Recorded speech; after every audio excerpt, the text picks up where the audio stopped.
All right. I think we're good to go ahead and start here. Hello, everybody. Welcome to the stream. I'm not a professor, but you can call me Nap. And welcome on in. Hope you guys are having a great rest of your weekend. Uh, Coming near the end of it, but hope it was a great and relaxing one. Hello, Onju. Saw you in the chat earlier. Welcome on in. Yeah. Um, Today we're going to be doing another one of our live research streams. Compared a little different from if you were here yesterday. Yesterday I had a lot of fun playing 2 Point Museum, organizing the museum and making it look nice and everything. That was really fun. Just talking about random stuff. It's been a long time since I've been able to do one of those types of streams, and it was kind of refreshing, you know. Also, if you missed the beginning of last stream, um, my I just sum it up really quickly. A few days ago, I made the terrible decision to try to hike 31 miles in 2 days on a backpacking trip, and it broke a lot of my body. But the good news is that my body is feeling a lot better today compared to how I was feeling yesterday. A lot less sore, a lot less like muscles feel less tight. I can actually lift up my legs and not be in incredible pain, which I can't say was the case a few days ago. It was really bad, but the good news is that that's all done, and or that's getting better. It's healing up, you know. Um, but yeah. Hold on real quick.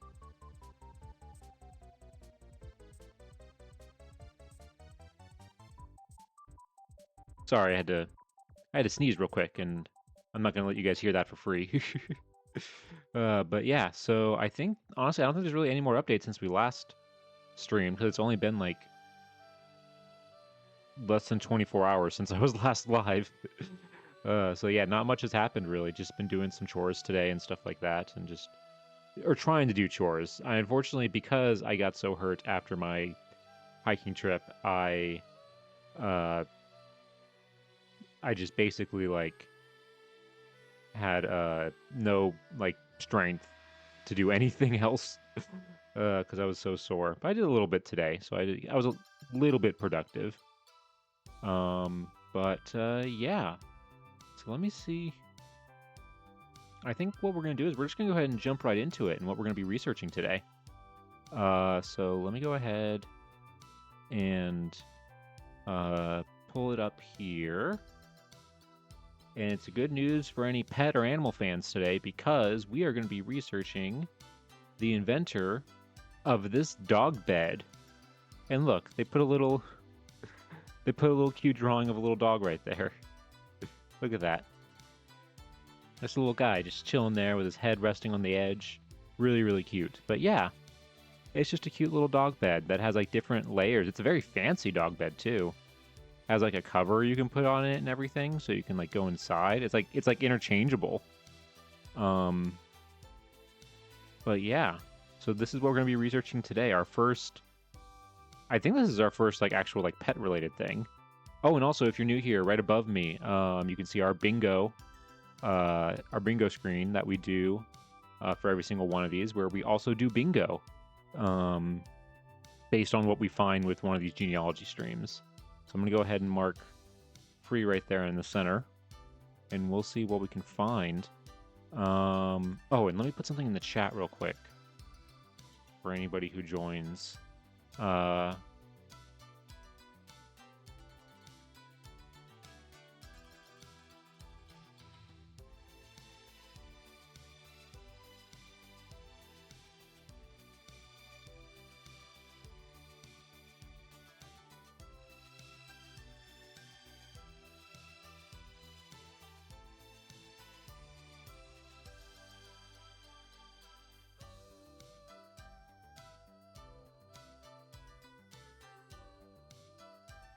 There we go. Let me go ahead and pin that. All right. Hey, Pirate, good to see you. Welcome on in. Yes, good evening to you. You caught us right as we're about to start going over what we're going to be researching today, which is the inventor of this dog bed. This cool little bed we got right here. Hey, Hot and Cottage Core, good to see you. No, you're not late at all. You're right on time, actually. We haven't even started really doing anything yet, so you made it. You know what's funny? Yeah, Pirate, it is actually burger shaped. I didn't think about that, but like, look at this side profile right here. That does look like a burger. And this looks like a patty, kind of. It's like all the different layers of like making a burger. But like I said earlier, I love this little drawing that they have of like the this little dog sitting in there. Yeah, that's really good. But yeah, it looks like, just based on the pictures, it looks like it's like parts of it are like interchangeable. Or maybe it's like inflatable. Looking at like how this like round part is up here. Because it looks like there's like, this is like a little door, or like you can put like a cover over it. This looks like it's elevated. Or it like fits into like this thing and then it expands upward. I'm not entirely sure what they're going for, but we'll see, I think, as we read this. So this is what we know, is that this dog bed was invented by a guy named John G. Binns from St. Paul, Minnesota, which I wanted to double check, but I did a quick check. It is the capital of Minnesota. And this was an application applied for in March 4th, 1935. And it was that's just one. Oh, here we go. And then it was approved on February 25th, 1936. So almost 2 years later, which is a long one. This is a little bit later than some of the other ones we've been doing more recently. 1935. Most of the ones we've been doing the past few months have been like from the teens, or the early 1900s. No, patent offices have never been fast. I mean, honestly, it's kind of hard to imagine they could be. When you just think about how many patents they probably get a year, it's probably like insane, just like how quickly. But also the time it takes to get the patent is like, it varies so much between like the patents. Like we've seen some on here that were approved in like 6 to 8 months, and then like others like this one where it took like 2 years and like everything in between. All right, so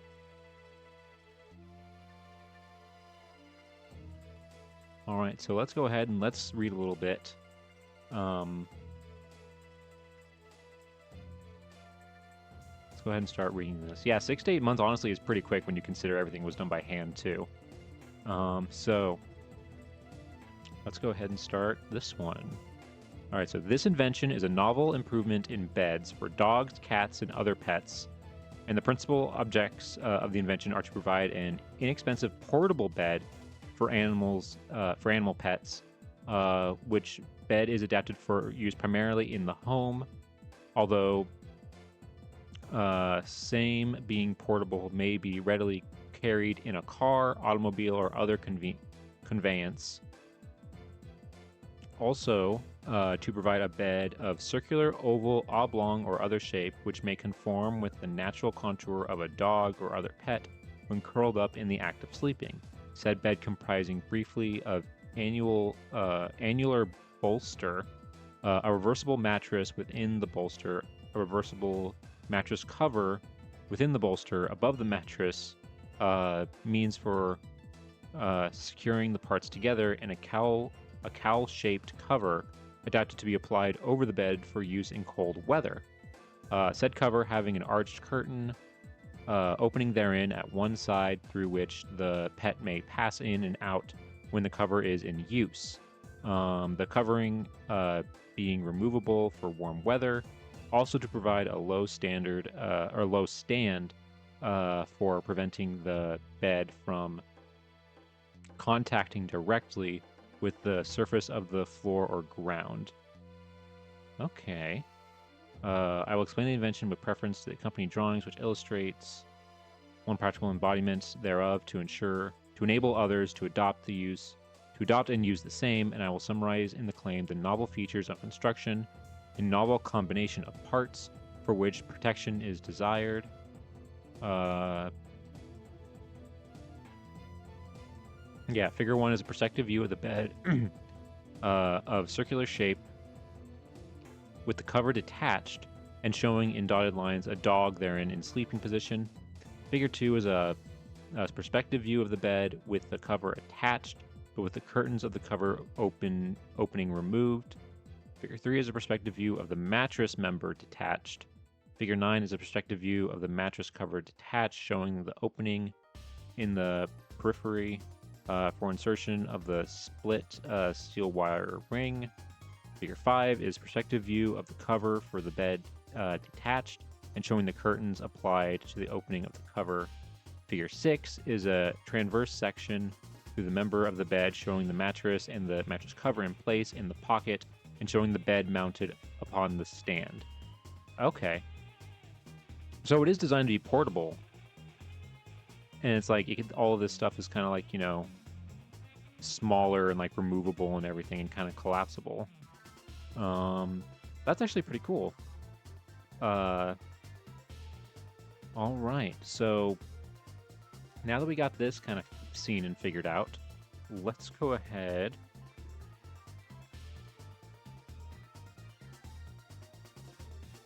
Let's go ahead and start our search here. So I'm hoping the name John Binns is not the last name Binns. I feel like isn't super common. It honestly sounds like a comic book character, John G. Binns. And St. Paul, it's a big city, but it's not like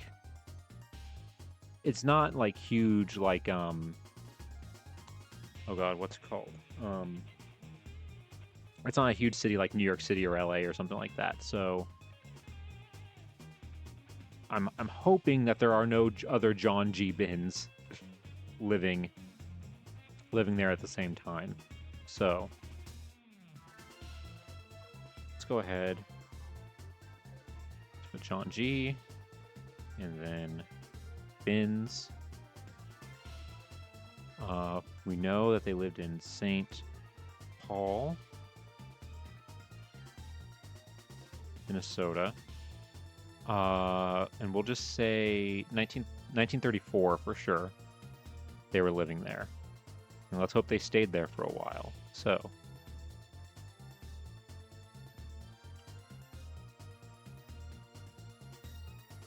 Okay. Okay, I'm immediately going to look at this US directory just to make sure that there aren't any other John G. Binns living in the same place.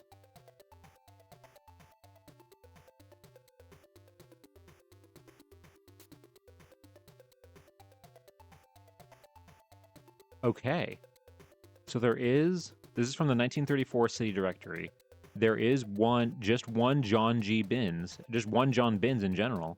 There's a James J. Binns. And it doesn't list a job here, which is interesting.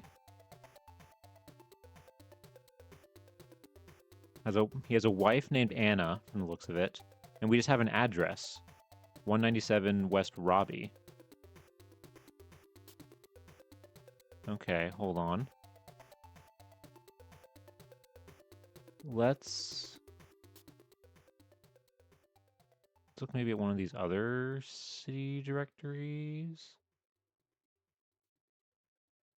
Okay, let's look at the 1935 one, just to make sure that another John G. Binns didn't show up. And this looks like a slightly different one. Where is he? There he is. John G. Binns. Fellows intersection. Or inner streets. Are these just... Okay. This is more based on address, so it doesn't really help us in figuring out who we're looking for.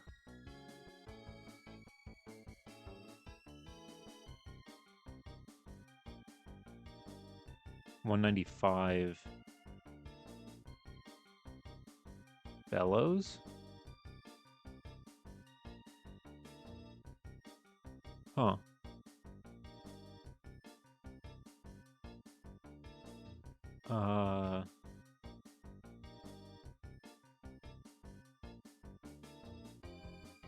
And the only census we have right is this one right here. It's 1950 census.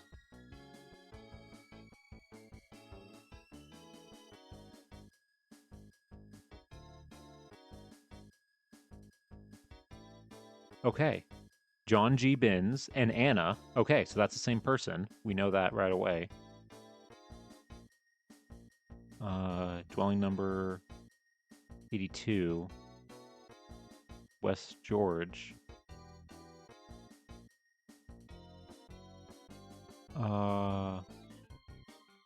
Occupation category. OT. Is that like work? Other? I think that means other. Yeah.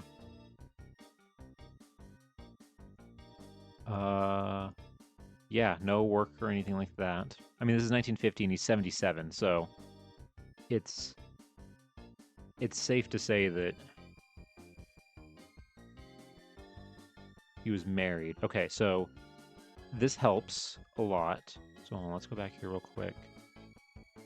And let a new tab. Okay, and we have some stuff along here. Other census records and everything. Okay.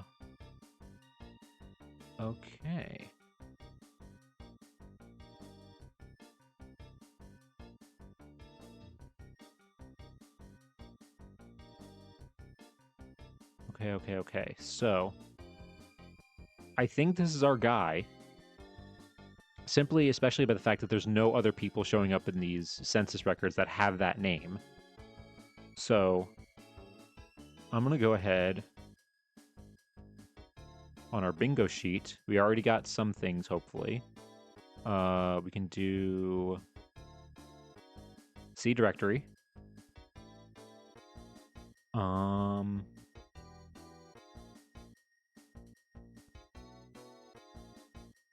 I think that's all we can do for net, because hold on. Oh, I think we're about to be able to do more than one census, because we got all these right here. So if he's 77 in 1950, that means he was born in oh,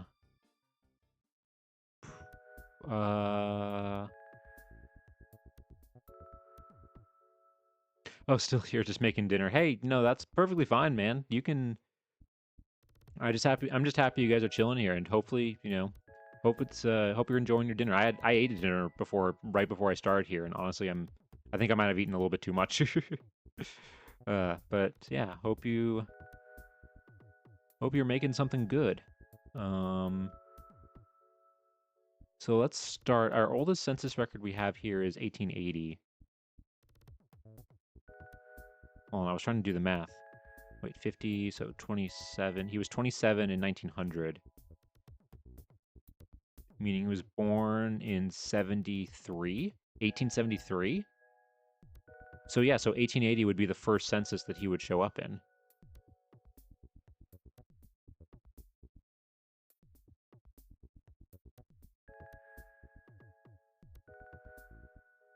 Oh wait, this is the 1950. Oh wait, no. Here we go, 1881. Yeah, 7 years old, 1873. Birthplace, Wisconsin. Oh, grilled cheese. Ooh, that sounds so good. I love grilled cheese. That was like when I was a kid, that was like my thing that I ate all the time. Okay, so here we go.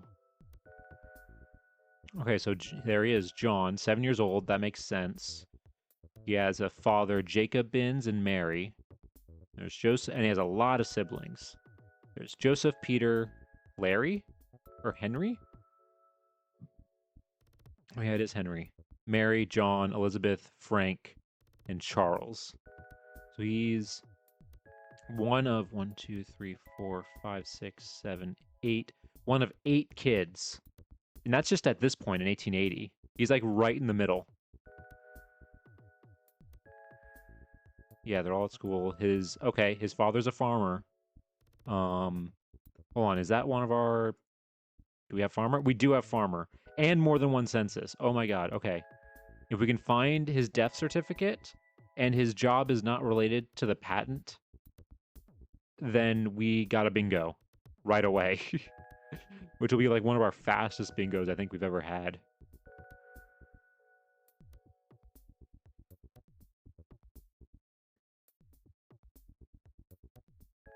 I know bigger families were normal back then, but damn, hey, actually, this is honestly not, especially in the Midwest, this is fairly common. Just to give you an idea, my grandmother, who lived in like North Dakota during the Depression, she was the youngest of 15, 11 of which made it to lived to adulthood. So she was the youngest of 11 in a family. And I remember like with her, because of there was such an age gap, that like she was the same age as some of her nieces and nephews. That's just how much of an age gap there was. But yeah, I mean that's kind of what you had to do when you had a farm, and then he's a farmer. That's what kids are. Um they're basically free labor. And his parent his father is from and mother are from Prussia. Well, so now what's now Germany, likely. So German. Which does make sense. A lot of German immigrants did move to the Midwest. Okay. And if that's 1950, let's see. Okay, so there's no 1890 I'm noticing. Let me just look real quick here. Now that we know that he's from Wisconsin.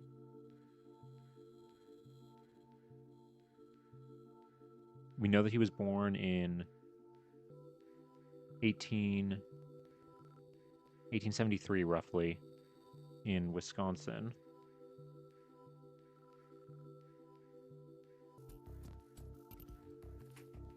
Let's get rid of that, too. Oh, wait, did I... Dang it. I accidentally clicked away. 1873. Wisconsin.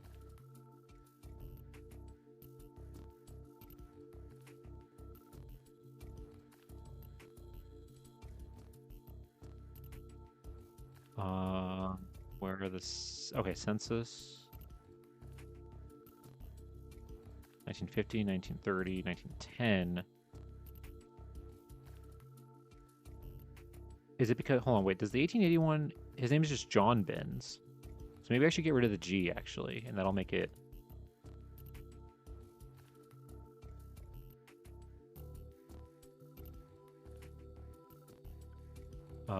Let's do 1890s.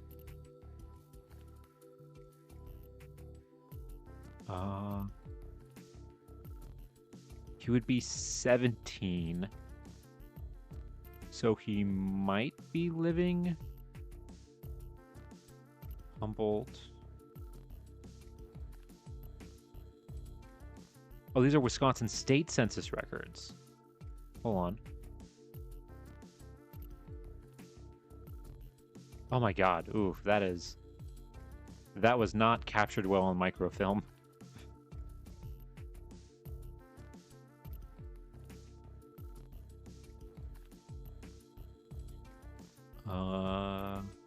Okay, hold on. There are some bins here.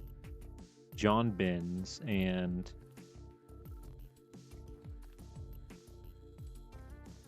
One male, one female. United States.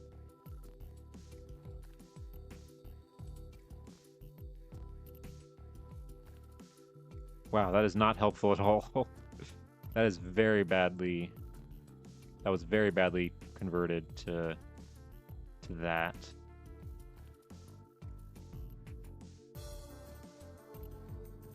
Hold on. Let's look at this one. Or is this just... Okay, this one looks a little better. John Binns. Let's see. John Binns. Rank. Oh, this is military.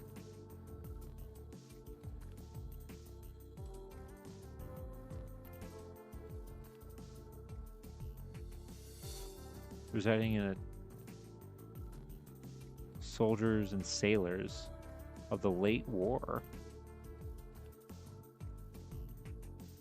1895, so this is probably during the Spanish-American War.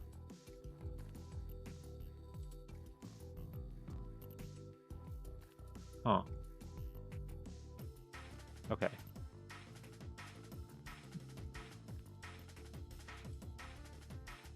How Wisconsin did their state census, like, makes it hard to, like, figure out what, like... Because it looks like they just put, like, random names. Because it's, like, John Binns, and then... It's just the head of the family. That's all they put. It's just the head of the family, and then how many, like, male and female were living in that family. And where they were born. And that's it. No other information. So honestly, that's not helpful at all. All right. Yeah, so far the worst one is documentation. Hello, welcome on in. I don't know how to pronounce your name, but welcome on in. Tilbig. But let's see here. You can call me TL. Okay, that's that's easier. Hello, TL. Welcome on in. Let's see. So let's go back here. We're currently in the middle of doing some history research on the inventor of this dog bed, who is a guy by the name of John G. Binns, and we're trying to see if we can learn more about him, and just kind of see what we can find using like ancestry and genealogy research. We just found his oldest census record from 1880, where he's 7 years old, living on his family farm in Wisconsin. He's the fifth of 8 children. And we were trying to see if we can find an 1890 census, but not really. We couldn't find anything, unfortunately. So I think we're going to have to go then to the next census, which is the 1900 census. So let's look at this one real quick. See what we can find.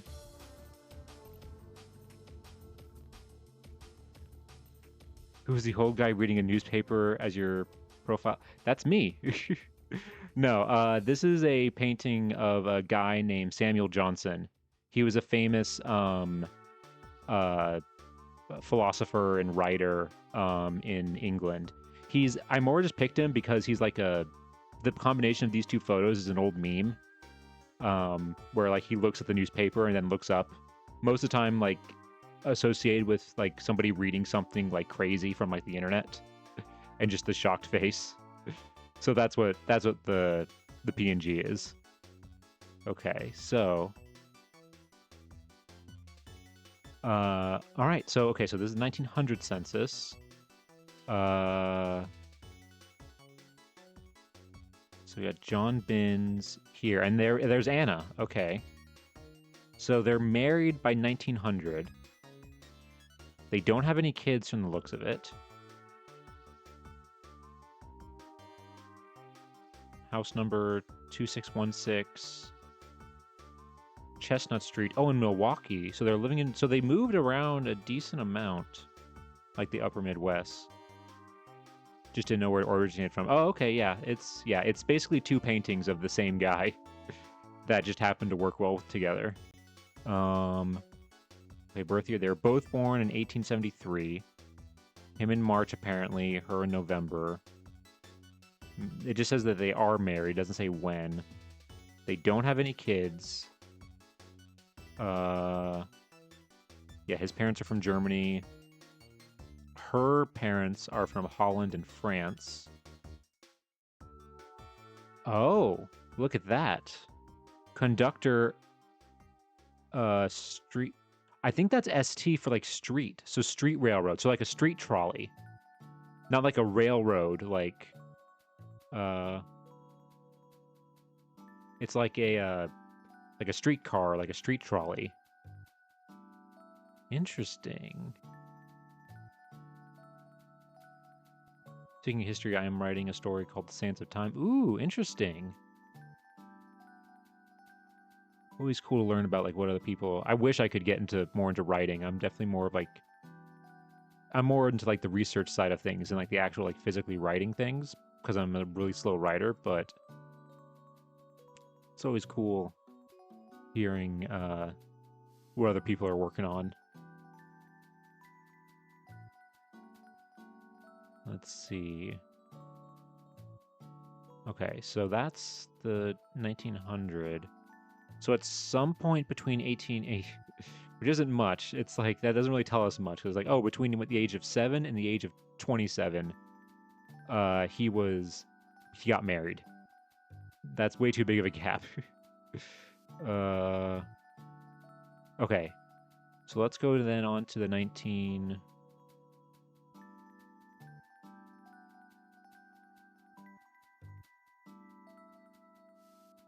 That is true. It is way more info than the last few documents we found.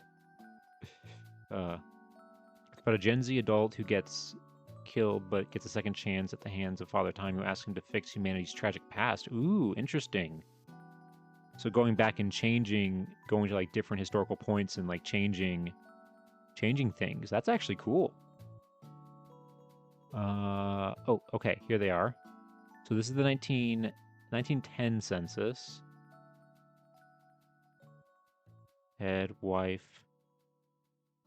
Okay, so they do have kids. Children born 3, children living 2. Okay. Oh, look at this. He's back. He left. Oh, wait, I just realized they're in Montana. I didn't look at the month. They moved all the way to Montana. Probably to take advantage of like free land that was probably being offered out there at the time. Because 1910, when did Montana become a state? The journey spans from ancient Mesopotamia to World War II. Ooh, that's actually really cool. Getting a wide range of historical events. Because yeah, there's a lot. There's a lot of things you can fix in that time span. Hold on. Montana state. Okay, no, it was already a state for a while. 1889 is when it became a state. I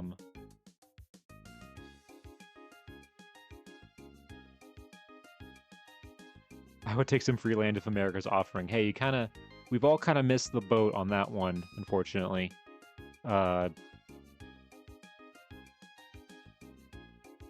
We missed the I'm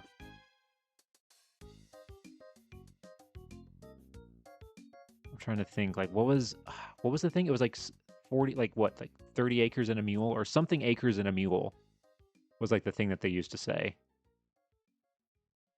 Okay, so they do have kids. Let's look at the next page real quick on this and see if the kids are at the top. Okay, yes. We have Evoria. That's a unique name I've never seen before. Evoria. Sounds like a Lord of the Rings name almost. For Mesopotamia, I'm using characters such as Gilgamesh, Ishtar, and Ereshkigal. Oh, cool. Those are definitely the big popular ones from that era. But yeah, Gilgamesh is a good one. I like the story of Gilgamesh and everything. And Bernice. So 2 daughters.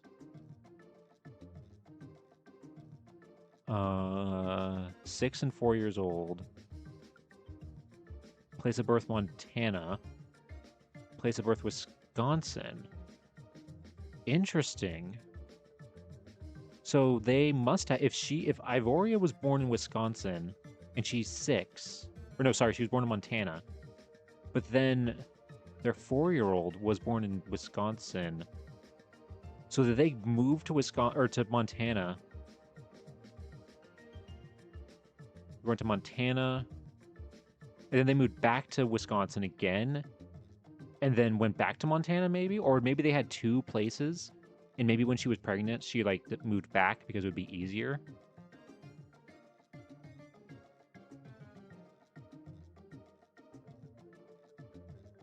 Oh, wow, TL, you got a lot of different, yeah, you got a lot of things, a lot of different time periods figured out. Those are all good one.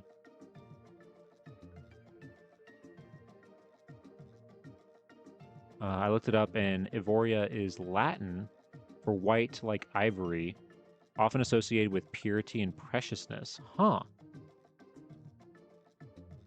I feel like that's a name that's gone out of style, because I've never heard it before. It's Latin, though. I should have...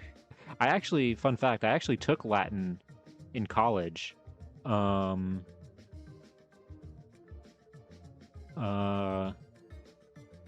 I don't remember any of it.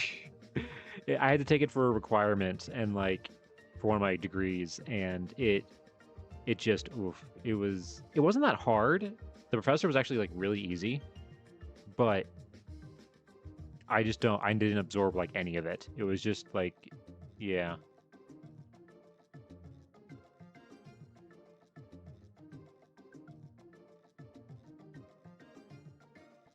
That's why I looked it up. My sister is a classics major and used to be able to read it fluently. Unsure if she still can. Yeah, I mean, I wouldn't say I was fluent at all. The only thing I remember off the top of my head is that et is and like that's it. That's the only Latin I remember.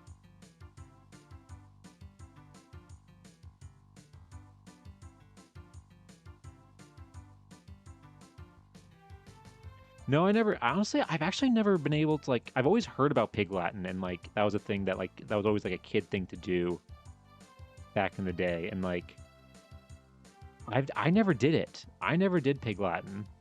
I know of it, and I know what it is, but it's, like, I just never actually, like, did it. I just realized, yeah, Anna has a job, too. Dressmaker. Huh. Working from home as a dressmaker. England will be the Three Crusades.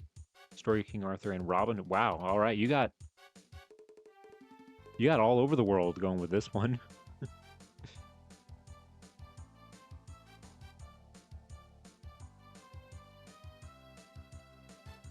I do speak Ooby Dooby. If anyone knows that one, I've never heard of that, and I'm afraid to ask because I'm afraid it's going to be like something bad, but probably not. But I've never heard of that one.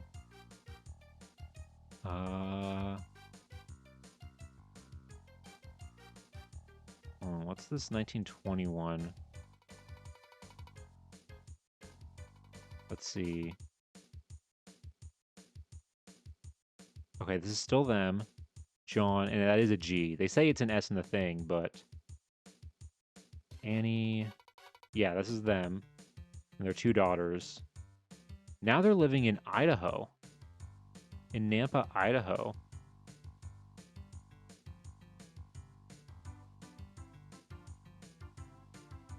Oh, it's from Zoom? I loved watching Zoom back in the day. That was like one of my favorite PBS shows back in the day.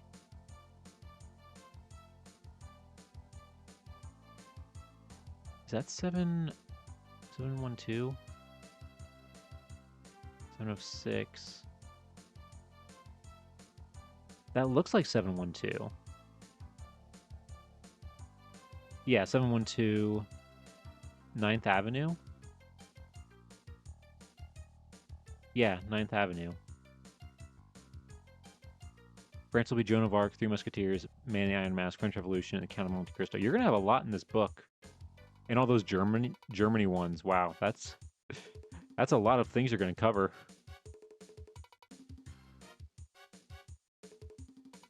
Oh, wow. Hold on. Yeah, I just noticed it got deleted by AutoMod. I don't know why. Probably all of like the... It might be all of like the symbols and everything. But I can read it. Oob works by adding before each vowel of the sound. By before each vowel sound in a syllable.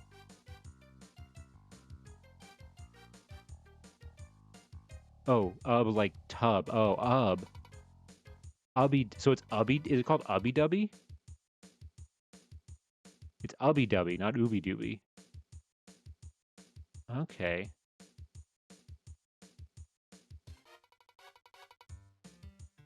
Huh. Yeah, I don't remember that from Zoom. The only one that I remember specifically from Zoom, and I don't know why I remember this one.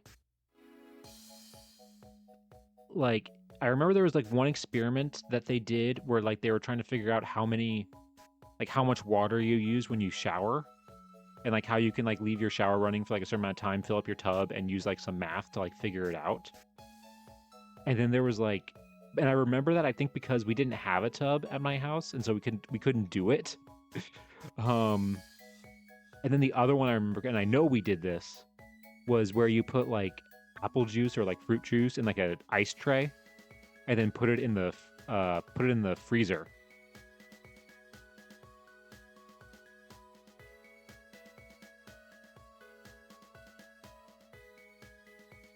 Or I might have also learned that from Dexter's Laboratory, because I know there's like a thing in Dexter's Laboratory that also where like Dee Dee shows how you do that.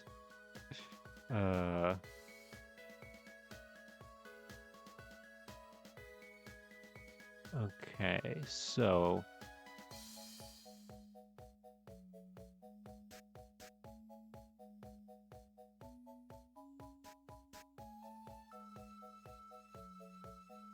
oh, I'm actually not familiar with that TL. I haven't played Persona, so I'm not actually super familiar with that one. Huh. Okay, so what is he doing? So he moved to wow, these guys moved all over the place, and it's amazing that we've actually been able to find all of their census records, despite how often they were moving. So here he's also a farmer. Seasonal farming.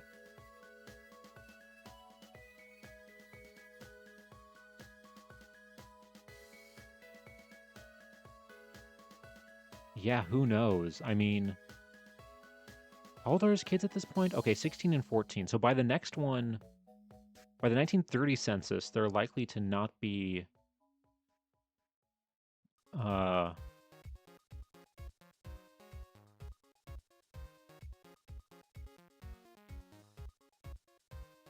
it might be hardship, but I don't know.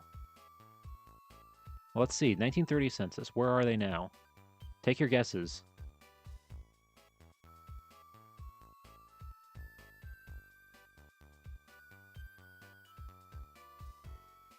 Wait, what?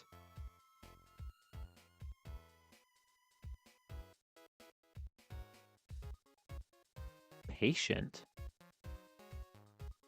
Wait, what? Superintendent? Of what? Colorado. El Paso, District 59. Institution. Modern Woodmen of America Tuberculosis Sanatorium.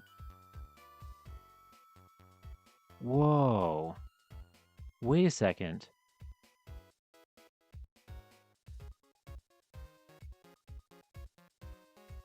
He went to a sanatorium.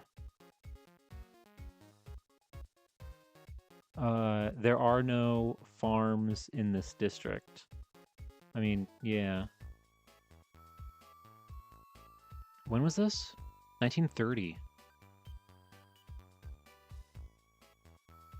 Yeah, he must have survived because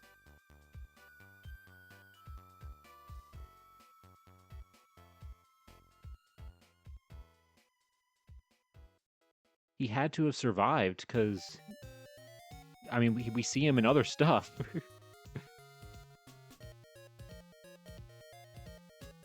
uh, Okay, let's check the 1941. Hold on.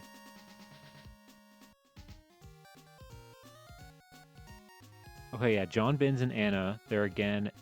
Now they're in St. Paul in 1940. So I think they probably made St. Paul. Oh wait, they're living with Ivoria and her family.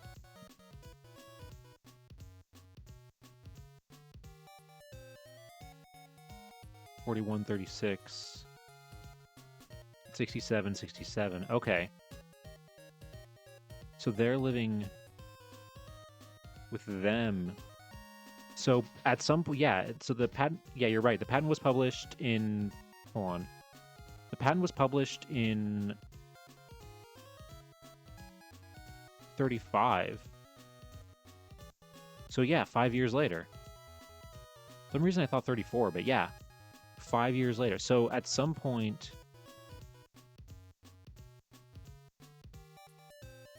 So between 1930 and 1940, or it's probably 1930 and 1935. Yeah. Oh, TL, thank you for the follow. I didn't. Did my alert go off and I just didn't hear it?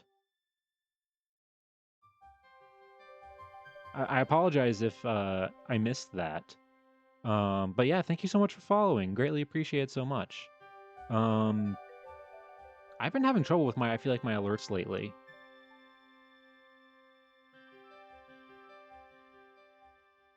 Or maybe was I just so deep into reading this that I just missed it. But I greatly appreciate it, TL. Thank you so much. Let's see. Huh, okay. I'll have to look into that and figure that out.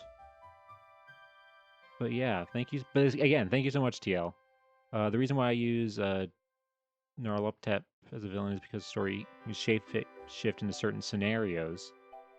Okay, so yeah, you can put him basically just wherever you want at that point if you can shapeshift. That's clever. Huh, okay.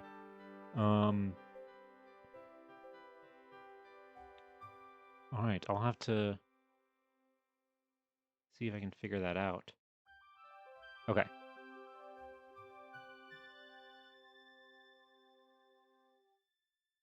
Because yesterday, when we were raided, the thing didn't go off. But then when the following one was working... Hold on.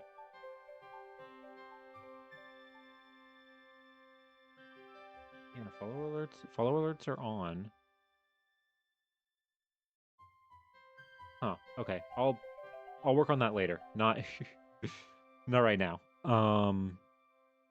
Because I want to figure out more. So, okay, so... And yeah, age-wise, that makes sense. He's the right age. This is definitely him. With the birthplace and his parents' birthplace and everything.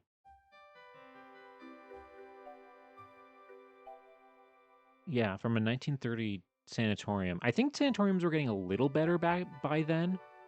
Because my grandfather was in a sanatorium. Like, right before, I think, my grandparents got married. Yeah, he went to a sanatorium and lived there for like a year or two. And what's crazy is that I actually, the sanatorium, the building still exists, but it's all abandoned and dilapidated. And when my grandmother passed away, we found a bunch of photos, from her in her stuff from when she was going to the when she was visiting him at the sanatorium, and so she had like pictures of the building and everything like that. And I was able to go on a road trip to go to the sanatorium and like kind of recreate some of the photos of like roughly what it looks like they were taken from, like all those years later. So like the black and white photos from the 30s, and then, or no, the 40s. It would have been like late 40s, early 50s. Yeah.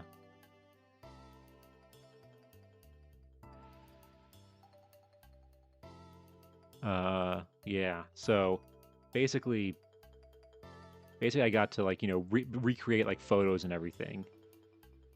I'm totally biased negatively when it comes to those institutions for personal family reasons. You got to see it. Yeah, no, it was really cool. I mean, technically it wasn't, it was technically trespassing, but we don't have to talk about that.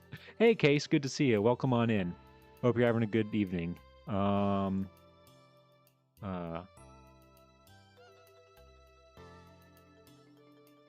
Brilliant thing about him is that he's known to troll humanity and destroy civilization. Oh, okay. So yeah, perfect antagonist for that type of story. No, it wasn't. It's fine. I mean, I wasn't actually. What was funny is that I wasn't the only person there, like doing exploring. I actually really like urban exploration and like abandoned places and stuff like that. I think they're really cool. I know some people think they're like creepy, but like I think it's really cool and interesting. Okay, so are these all the census records? Yeah, this is all the census records. But we don't know how much longer he lived after 1950. It's just that 1950 is the latest access we have to census records right now.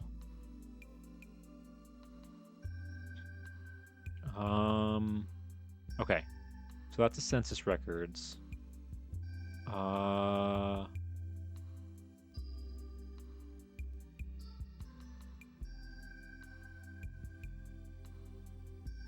Let's see.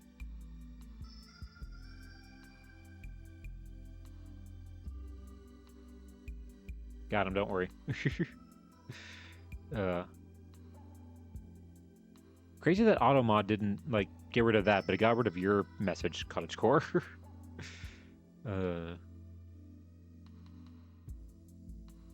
Okay, birth record, Wisconsin birth records. Let's look at this one and see if this is him.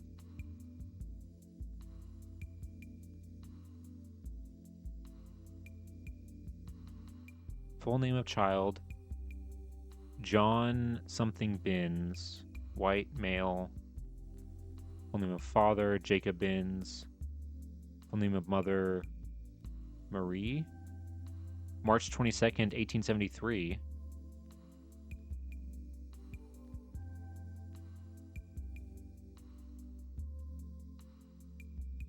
Date of registration, March 1870. Okay. So this is a birth record. Okay, hold on. Let's see. Let's go over to our bingo real quick. We got a birth record. Are there any other things? As of right now, I'm going to mark unrelated job because before he was in the sanatorium, he was a farmer. And we have no evidence that he had another job after that. So I'm going to do unrelated job right there. It's not an immigrant. He doesn't seem to be widowed or divorced. Let's see. Sudden death, no. I don't think we're going to get the alive after 2000 on this one. Because he was born in 1873.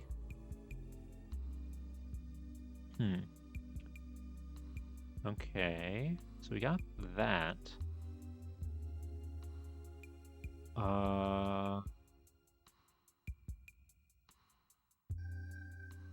Is this just birth index? So it's not going to have like... Yeah, it's just going to be... Yeah, it's just information that doesn't really tell us anything. Same with these ones. There's this marriage record from Montana. It could be one of their daughters.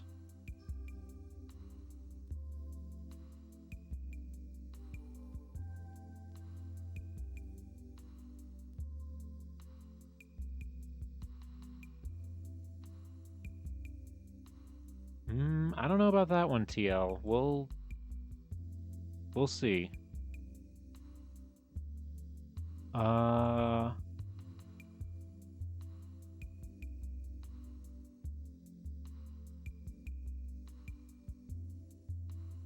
on. Who is this? Marriage between and oh wait, no, it's not that one. Is it this one? Join Geos. Okay.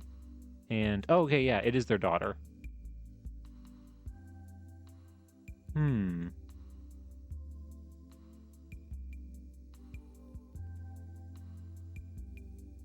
Okay, yeah. So she's married here.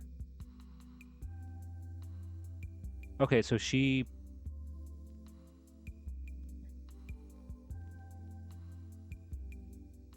got married while they were living in Montana.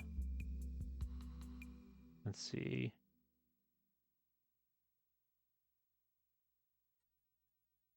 Hey, Wayward Bard, thanks for stopping in. Enjoy your lurk. Is there... Okay, here we go. Milwaukee marriages. This could be his marriage record.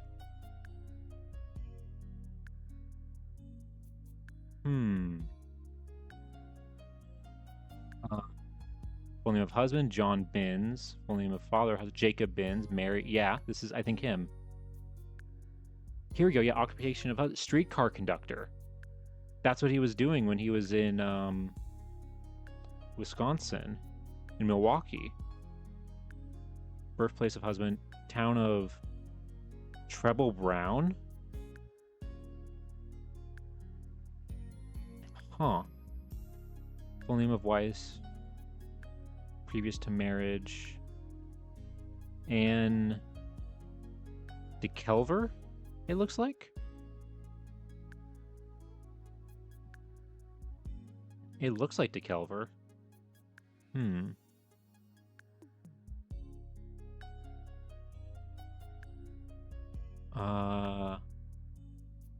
They were married November 8th, 1899. Wow, wait, so hold on. So in this 1900, where is it? This one.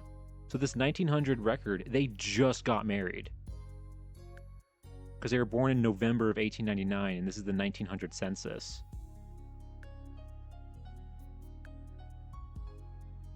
This is in June. So yeah, they had been married for like less than like almost a little over 6 months when this got done. Okay, so we got a marriage record.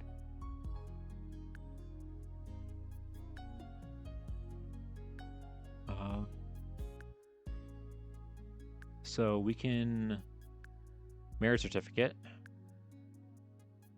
Unfortunately, we can't get this top one because they have kids, so we can't get the no kids one. Yeah, if we can find his death certificate, we'll get a bingo. Specifically his death certificate, not an obituary, specifically his death certificate. Okay,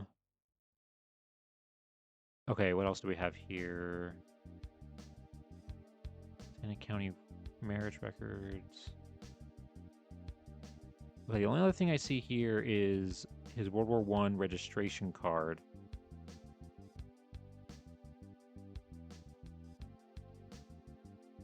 Which makes sense he would have this, because he would be in his 30s? No, 40s. He'd be in his 40s when World War I broke out. Yeah, John George Binns.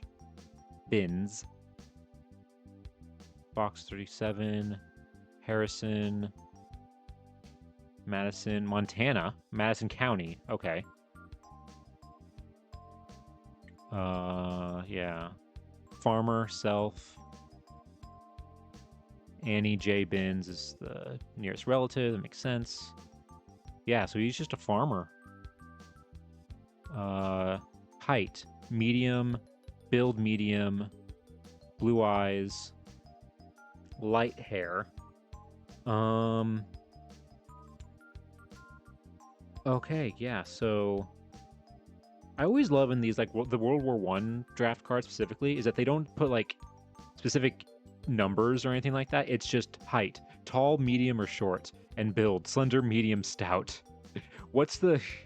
I have no idea what the qualifications for either one of these is. And apparently he was just average, all around. Average height, average size. At least in the World War II ones, they actually, like, give him, like, a proper... They give them, like, proper, like, sizes and everything. That means we do also have a draft card. Is that on here? Oh, do we not have draft card? We have veteran, but a draft card does not necessarily mean they actually served. It just means that they had one. Yeah, dang it, we don't have... Ah, okay. Or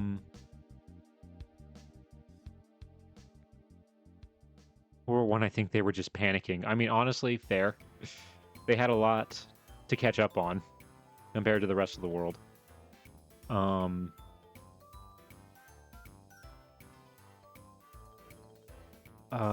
Okay, we do have here... Oh, I also want to see real quick, can we...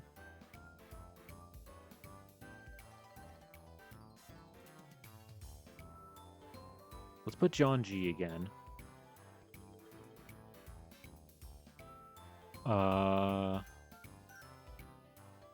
Let's see, spouse is Annie. Or is it Anne? Hold on, wait, where's the marriage certificate? Because it switched in some of the things between Annie and Anne.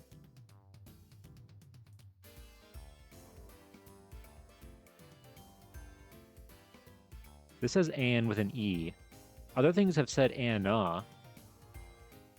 That says Annie. Annie.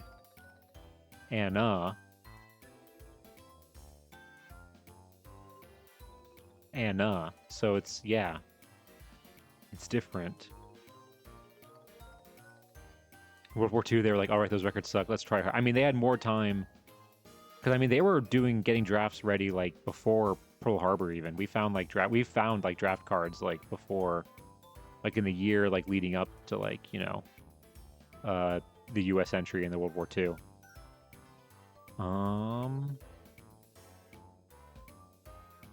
I'll put Annie, because most of the things seem to be Annie.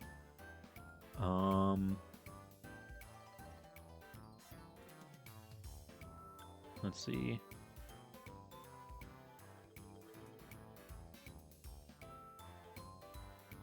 Okay.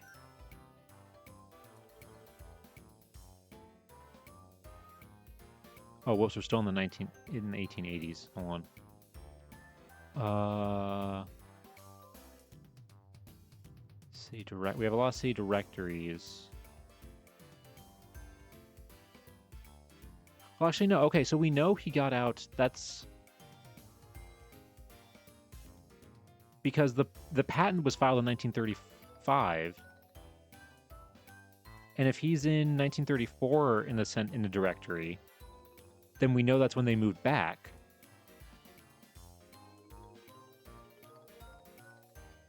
Yeah.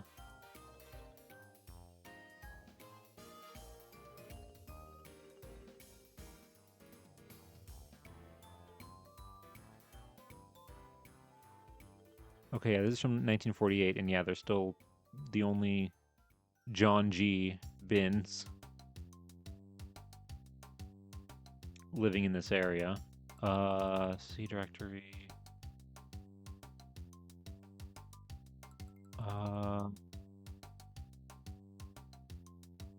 Okay, hold on. So this is a death index, which doesn't... It's not necessarily a death certificate.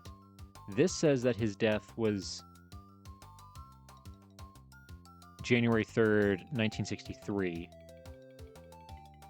So he would have been 90. He was born in 1873, so he would have been 90 years old.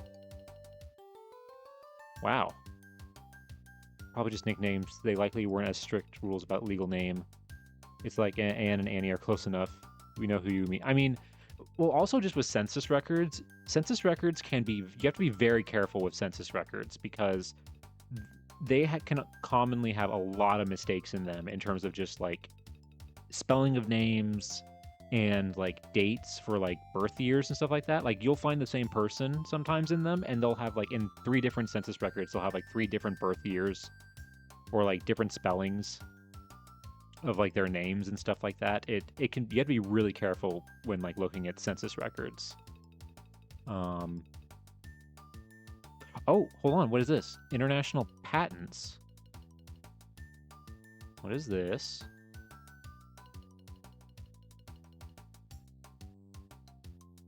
Patent country, Canada.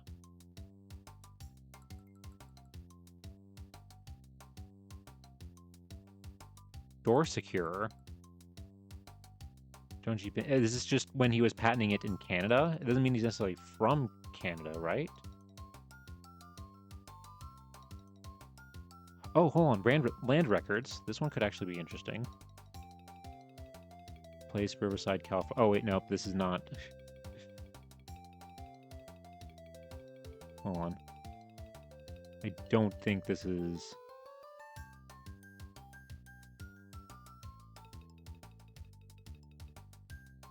I don't think this is the same person, because this is land in Los Angeles. 1877.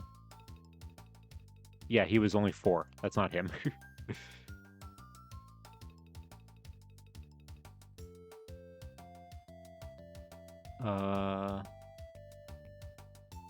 Okay.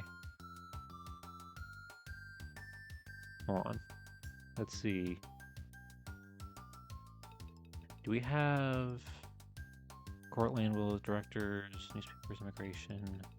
What would the patent be under? Court, government.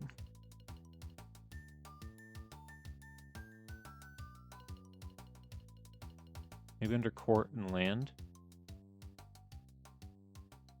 Court, government, criminal records.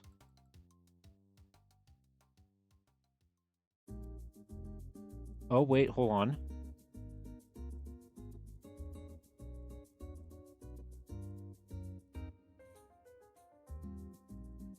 That's John M. Robbins.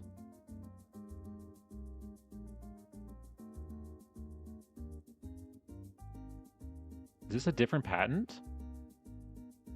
Door securer, filed March 16th, 1908. I, John G. Binns of Harrison of the county of Madison in the state of Montana. That's where 1908. Hold on. 1910, Madison. That's where he was living. So he did have other patents. A door securer. Does this have a... It doesn't have the picture. It just has the... Oh, wait, here it is.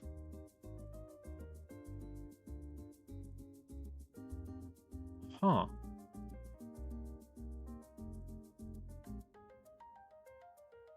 So does it, like, hold the door open?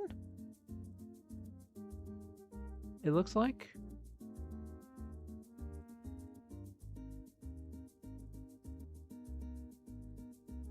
Yeah, it sounds like he was trying to go international with the door secure because that was the Canada one that we saw earlier. But this is the American patent. Hold on, how does... Okay, hold on. Yeah, from Montana. Be it known that I, John G. Binns of Harrison in the county of Madison and state of Montana, have invented certain new and useful improvements in door securers, and I hereby declare that the following is a full, clear, and exact description thereof, reference being had to the accompanied drawings from the specification. This invention is an improvement in devices for fastening doors and the like from the inside, and is especially adapted for use by travelers who may desire to additionally secure the doors of rooms which they occupy. Huh. The object of the present invention is to provide an efficient device of this nature which can be readily applied to a door and will securely fasten the same, and can be compactly closed when not in use, conveniently carried in the pocket or grip.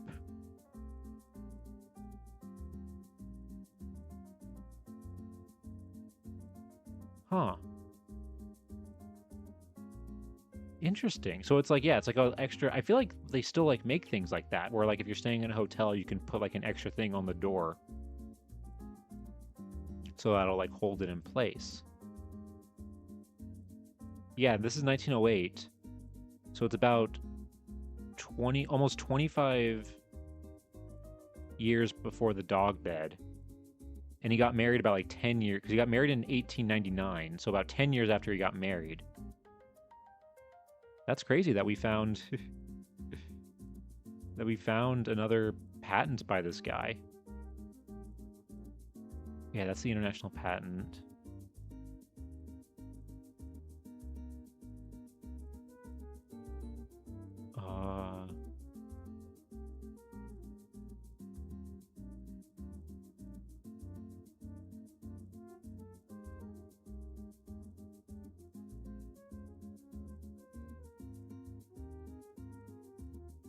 Wait, I just realized this is March 1936 for the door securer.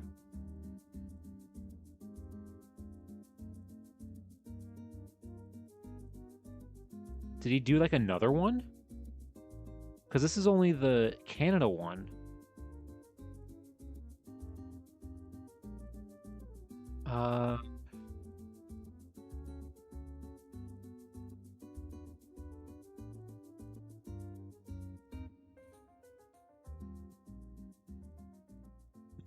Yeah. Hold on. Let me pull up real quick. The, maybe he did another door secure, like, later? Hold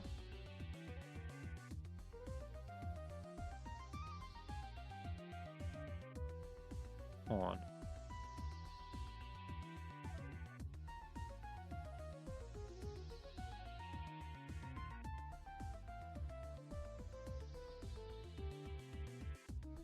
Okay.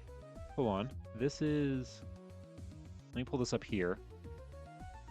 This is Google Patents. And look, okay, I searched John G. Binns. And we have... This is the dog bed right here. This is the dog bed. This is the first door secure from 1908. And then it looks like he did it again in 1934. So like the year before. It's like an improved version of it. So we did two.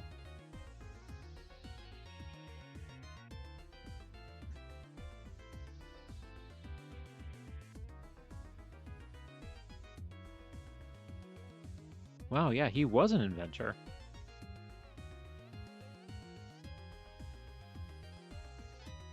Look at that.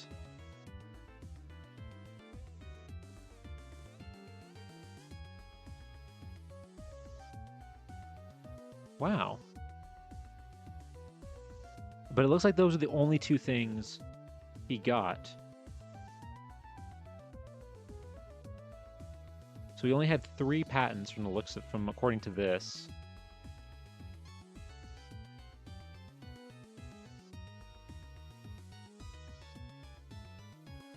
Both after... Yeah, so 2 of them were after he got out of the doors. The second door secure and the dog bed were after the sanatorium. Maybe he just liked dogs, you know? Because he doesn't, like I said, this isn't... Maybe he just wanted to make a nice bed for his dog and he decided to patent it. Because, like, why else would you... Because he's not in, like, that business or industry or anything like that, so... I think that's nice. I think that shows that he was just doing this for his dog. Yeah. Exactly, yeah, daily life things. Yeah, Social Security stuff. Yeah, and the rest of these are just other patents that aren't actually him. Wow, look at that. Okay.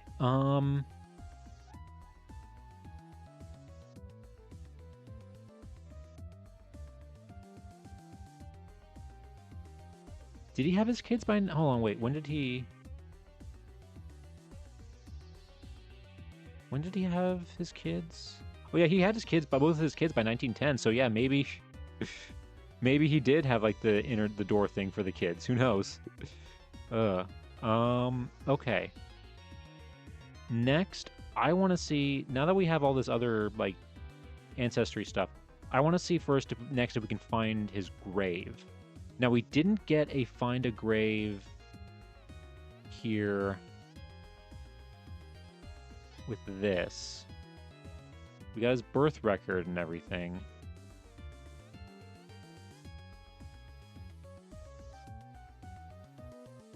But no... So let me... No find a grave. So let me pull up find a grave real quick.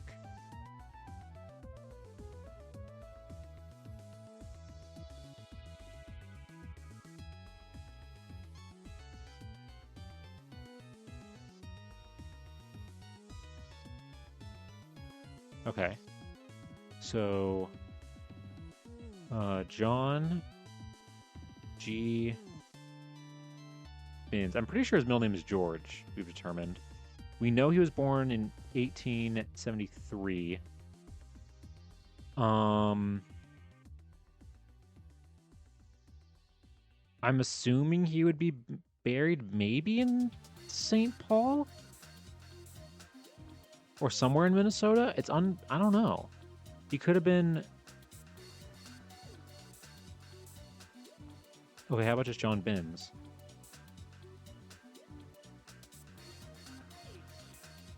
Nothing. Hold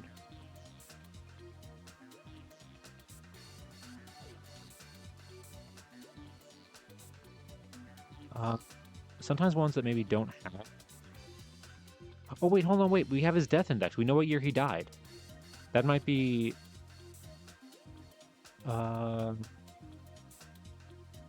Where was it? 1963.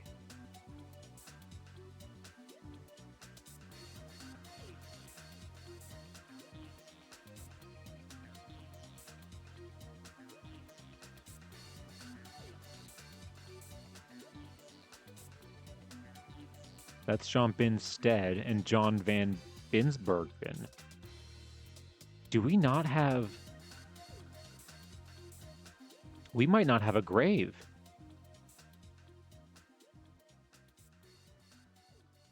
It's been a long time since we've not had a grave.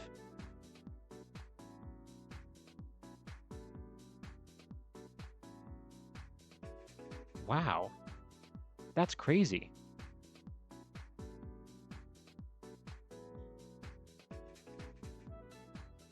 I'm trying to think, like, when the last time we didn't have a grave was. Hold on, let's see if his wife... Then again, we don't know what his... Was it Anne or Annie? Let's try Anne. Anna. We don't know what year she died or what she was born.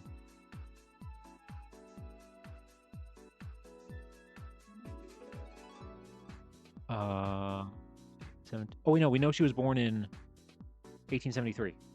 Same year as her husband. Nothing.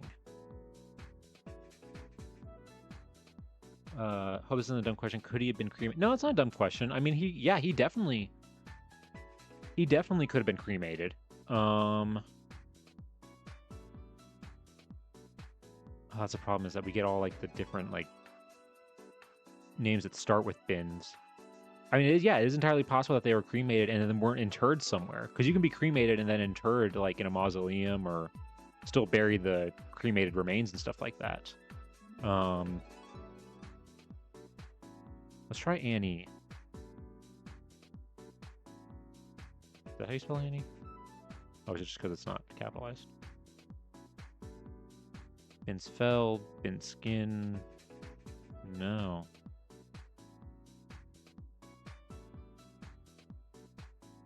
Wow, none. Yeah, we're not finding a grave. Wow. Like I said, that's the first time that's happened in a long time. So I guess I'll mark that on our bingo. No grave. Wow. Be crazy.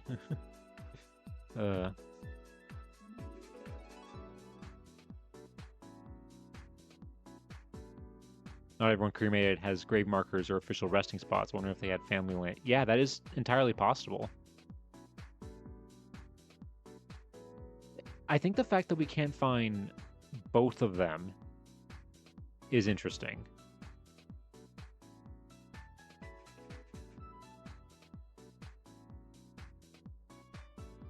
I think that makes it a little bit more like there is maybe some sort of like family thing going on there because if we can't find both of them. Okay, so then we can't find a grave. Let's go ahead. Let's just real quick. I doubt we're gonna find anything more than the record that we found already, the World War I record. But let's just see if there's anything else on Ford 3 in terms of military records. John, George, Binns. And we think maybe family or maybe church, because they're likely to be... Yeah, it could be something like that.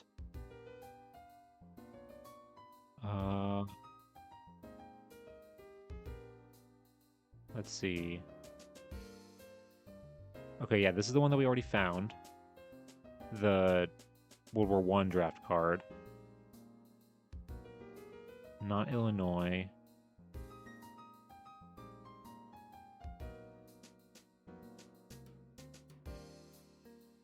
Yeah, nothing... Hold on. What if we change it to just G?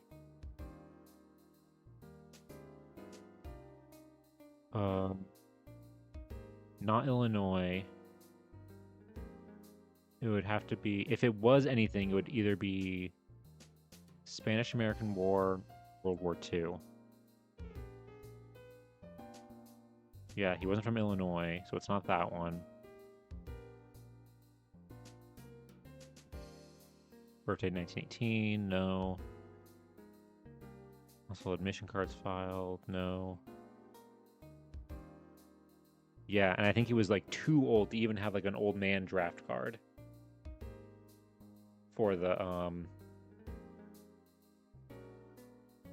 time. Or also his tuberculosis. His tuberculosis might have made it so that he wasn't eligible for the draft, even the old man draft.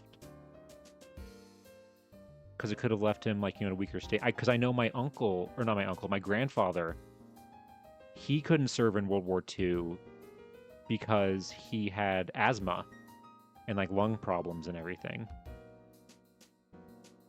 On top of the tuberculosis and stuff. So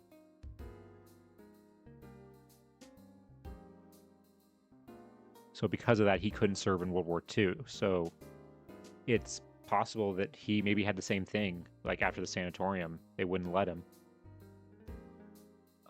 Okay. So there's nothing else in terms of Fold 3 that we got here. There's no grave. Let's see. Let's see if we can find some houses. Some of these... Okay, hold on. Let me pull up...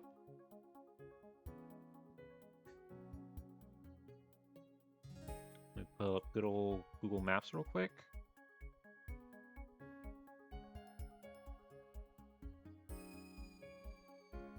So... Okay. Let me get that ready. And then let's see, let's find one. So we got 1880, there's nothing because it's just a farm. It's a farm, so they're going to be in like the middle of nowhere and not have an official street address. This one We do. So when they first got married, they were living in Milwaukee. It looks like 2616 Chestnut Street, and it specifically says rear. So I don't know if that means that they were living in like the back part of the building, like of the house, or if there was like a separate like off building in like behind the main 2616 building. So let's see. Okay, hold on. Let me put this in 2616.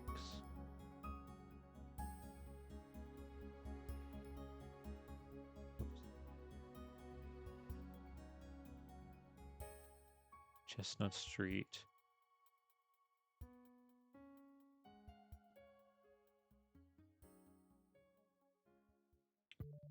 Okay, let's see.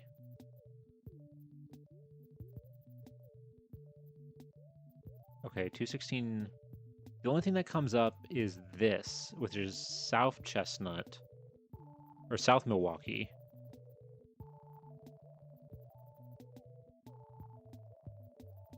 That looks more like a modern suburb. Hold on.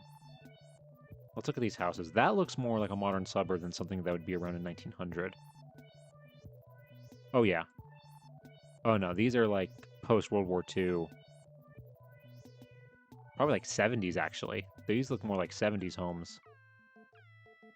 So this isn't it. The only other thing that came up was like a Chestnut Court I saw. Oh.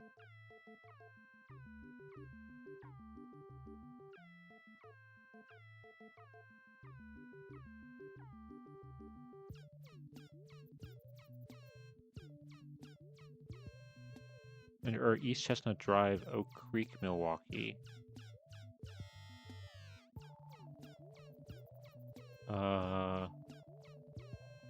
Oh wow, that's very far out there. And that looks like... Again, yeah, this is a modern... That's a modern apartment complex, it looks like. Yeah, it is entirely possible that they changed the street name, but we don't know what they changed it to.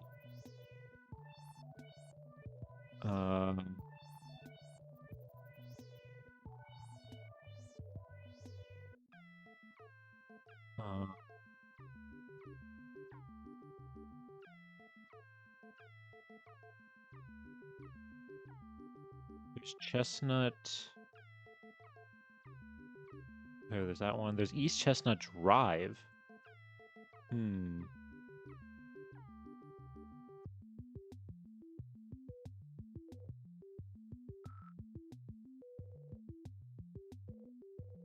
Hey, Marv, good to see you. Yeah, we probably could find old maps of Milwaukee online. Hold on, let me do a quick Google search real quick. I mean, there's also... We could also probably use...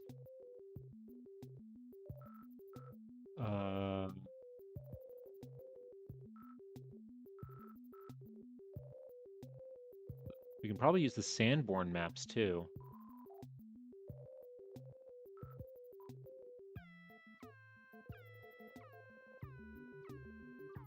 Hold on.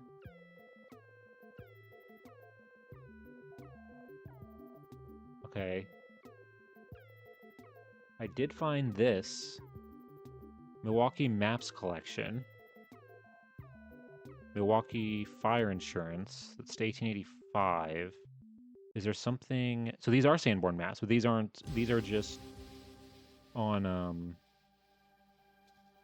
like a historic Milwaukee website. Hold on.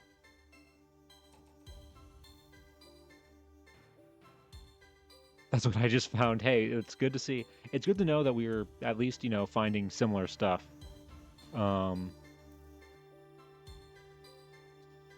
Okay, here we go. 1909? 1894 to 1909. Okay.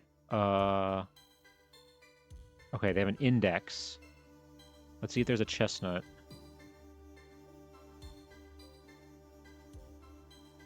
The 5th.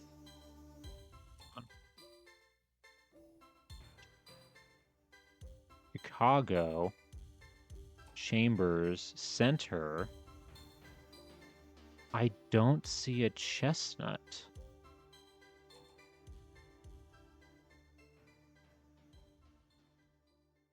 Yeah, there's no Chestnut. Just want to make sure there's not... Oh, wait, hold on. C. Canal Tannery. I think these are just famous Congress, Chicago House, City Hall, Clayton's Hotel, county buildings. Is there another additional index? Oh, hold on. Additional index 1909. Cambridge, Century Hall, Chicago, and Tula Trans.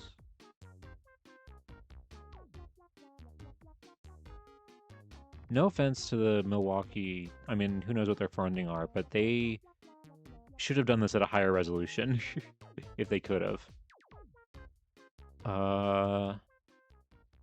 Cambridge Flats Camp, College Hotel. Yeah, no Chestnut. Huh.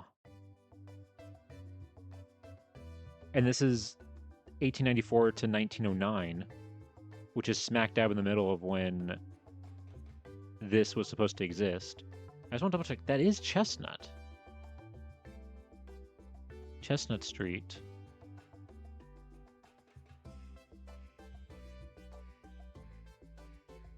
Huh.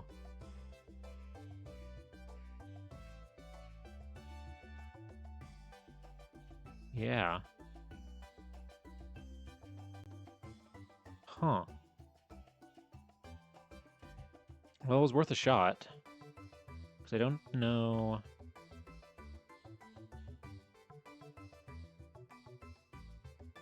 Because if anything's going to have the street name in it, it's going to be these fire maps.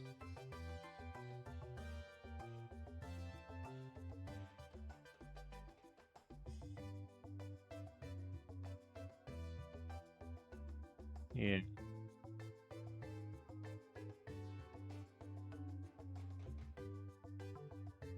It could be a small side street, but the thing that makes me think maybe it's not, I mean, it could still, is the fact that this whole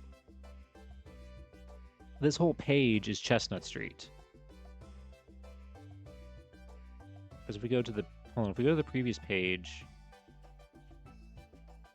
26th Street, hold on, okay, wait, 26th Street, Chestnut Street,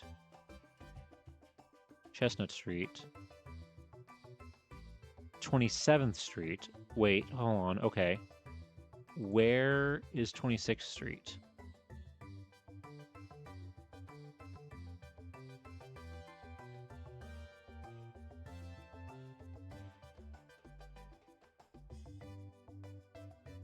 Hold on. Let's go to, hold on, where is Milwaukee? It's probably going to be like actually in 9th Street, 8th Street, 20th Street, 26th Street, 27th Street.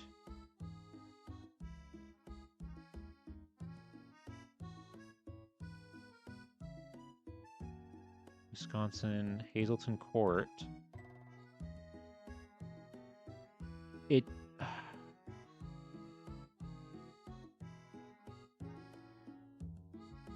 It could be one of those where it's like, it's just so... Oh, Volume 2, Part 1 has a Chestnut Street? Hold on. Thank you, Marf. Thank you for looking more at it when I gave up too quickly. I didn't think... I thought the other volumes were just more of the same.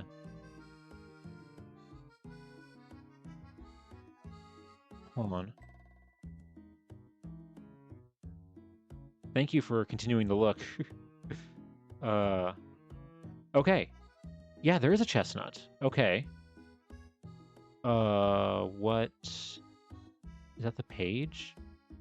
109, 171... Okay, so we specifically want 26. is this one. So 197.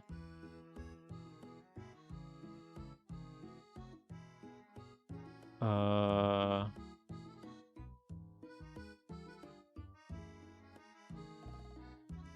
130. Okay, so we need to go to a different volume. Or, sorry, different part of volume 2.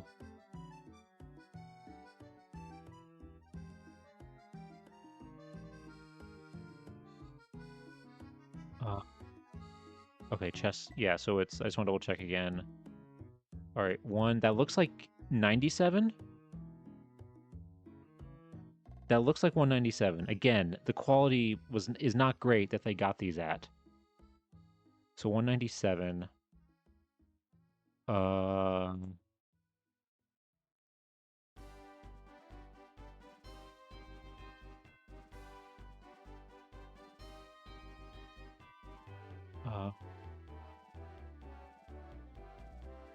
Oh wait.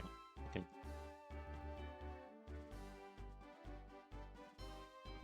See.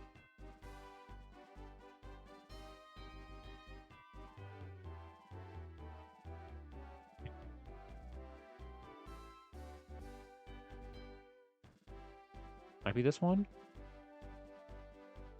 Oh, come on. So close. 193.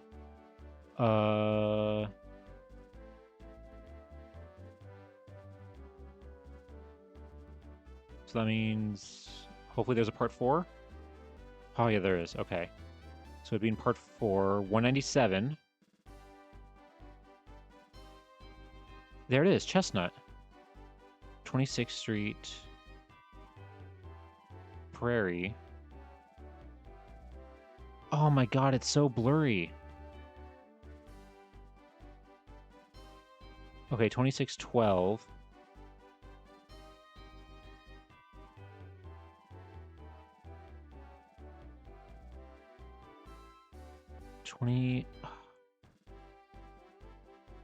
Oh my god, that's so blurry.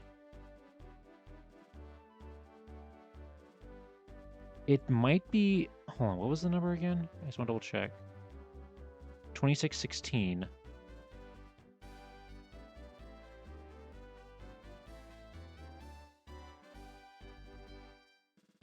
$26.12. Wait, 12.14. I'm assuming it's this one. And there's a rear right here. 2616. And look at this. It's right across the street from the Milwaukee Street Railroad streetcar barn. That's where he was working. That's probably why they lived there. Literally right across the street from where he was working. So I think it's this one. In all its blurriness. Because I think, yeah.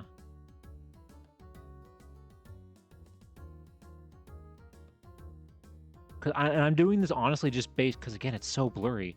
I'm just guessing that's it, because 26, that looks like 2612, that looks like 2614. So I'm assuming that's 2616, and that looks like 2622, which according to the census, I think was the next thing. Yeah, 2622. And the one before it, oh, there's not really anything there. So, and it has a rear building. It has this rear building.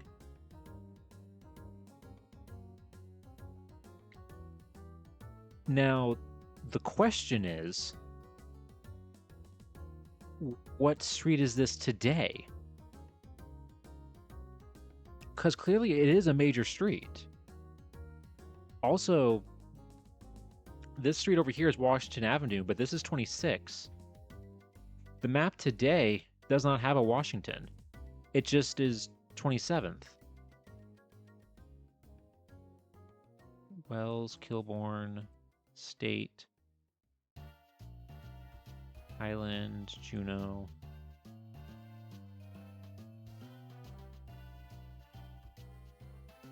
They might have just like redone a bunch of their streets. Well, I mean, you have this right here, but the river's right there. So where is... Hold on. So the other streets are Chestnut, Prairie, and Cold Spring. Hold on.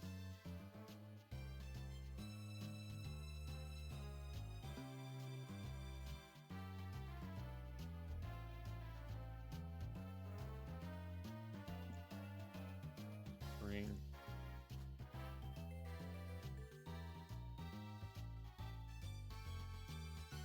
Okay. Okay, I found the Cold Spring Street.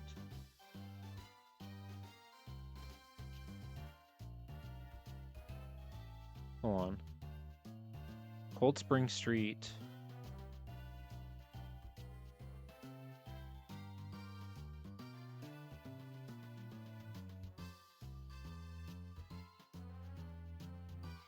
Where is it?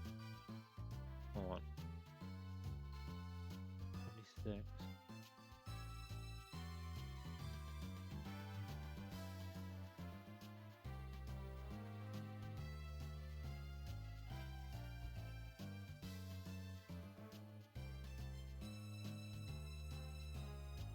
Wow, this street is big.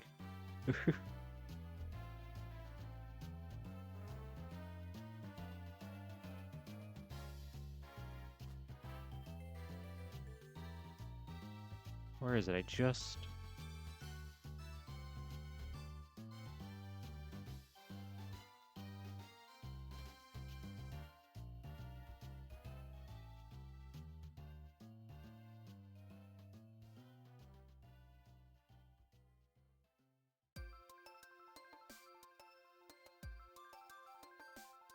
Oh, that's the wrong interstate. Hold on. It's down here.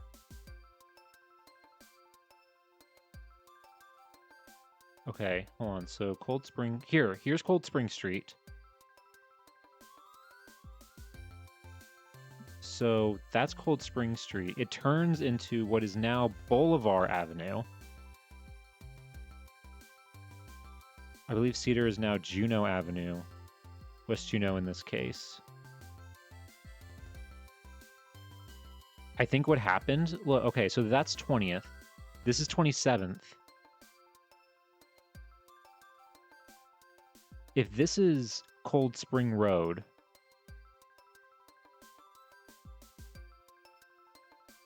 That's Cold Spring, so that means Chestnut...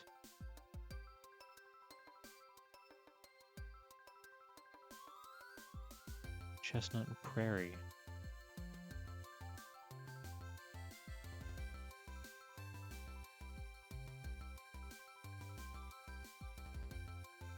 Hold on.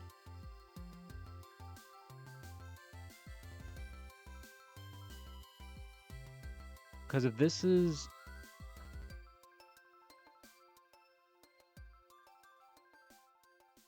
This is what I think. I think because this is 20th Street, this is 27th Street. If this is Cold Spring Road, I think we lost what was...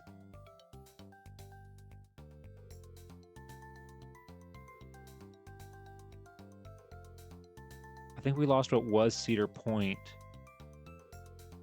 Or not Cedar. I'm thinking of the...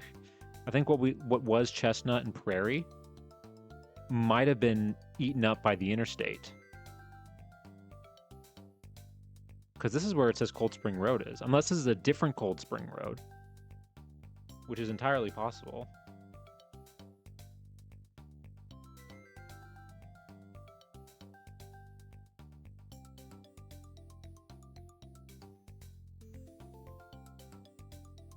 Hold on.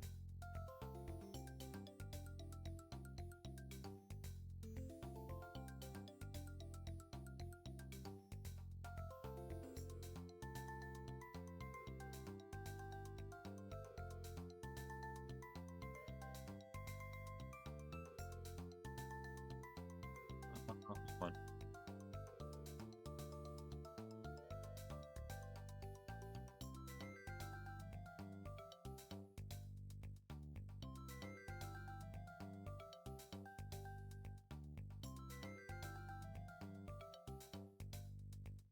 Okay, hold on.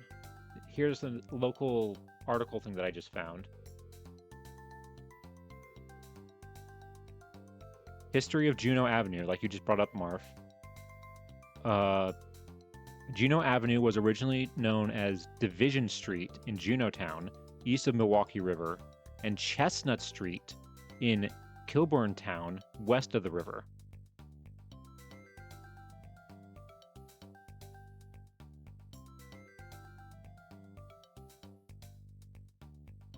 In 1885, the city's fathers decided to honor the community's founder, Solomon Juneau, by naming the downtown street for him. There was a short street in the 3rd Ward that carried his name but was considered too insignificant, so Division Street was renamed to Juneau Avenue. Chestnut Street became West Juneau Avenue in 1926 when the city's program to have only one name for a street was enacted. So West Juneau Avenue. So it's West Juneau Avenue. Hold on. Where's West Juneau Avenue?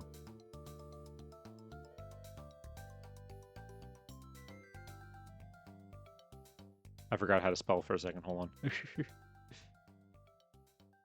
on. G-U-N... Okay. West Juneau Avenue.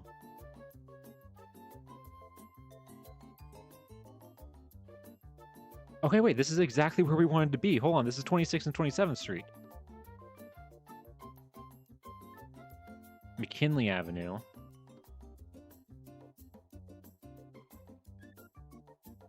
Highland Boulevard.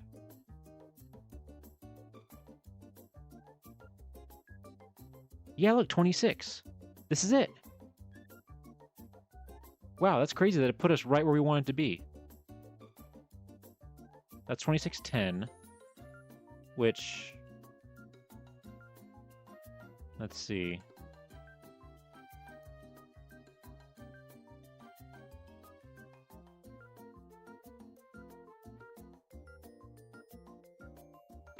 Yeah, 2612.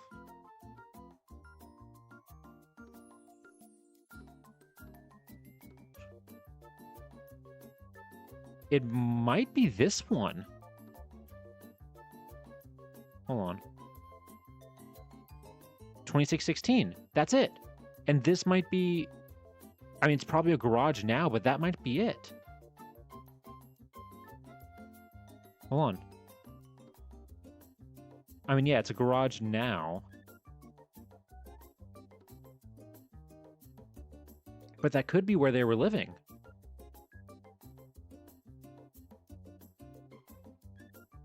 If we go to the front...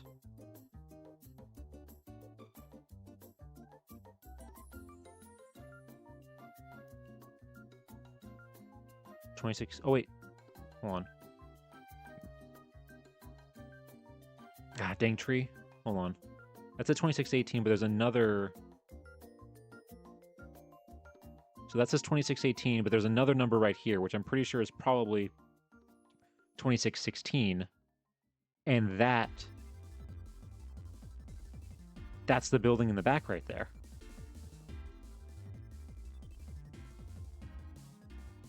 So yeah, so that's it.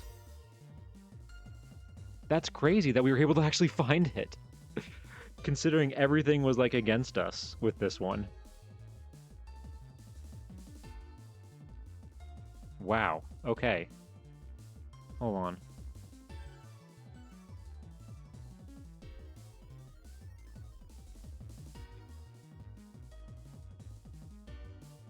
Hey, Aeon, good to see you. Yeah, we're deep in this one. So it looks okay. So if that's Chestnut, yeah. So he was literally living across the street from where he had to work, and now it's some apartment buildings, which makes sense because most cities, especially in America, got rid of all their public transportation in favor of cars. Which everybody loves.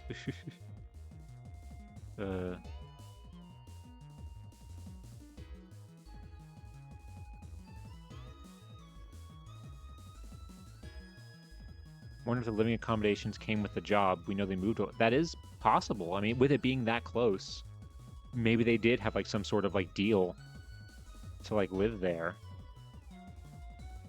Okay, so hold on. Let me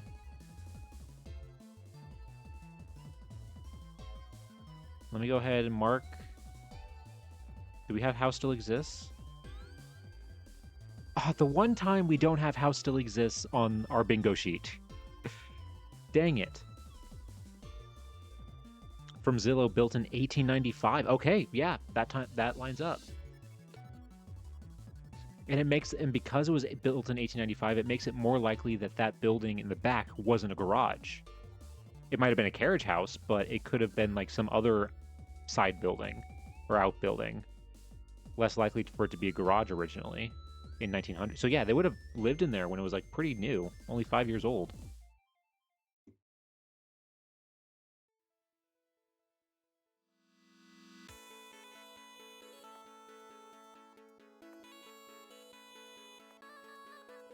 Saw a map of the old train systems on the East Coast before the car apocalypse. Felt incredibly robbed. Oh yeah, no, it's insane just like how much there used to be. Especially, I mean, the biggest example of that is like LA.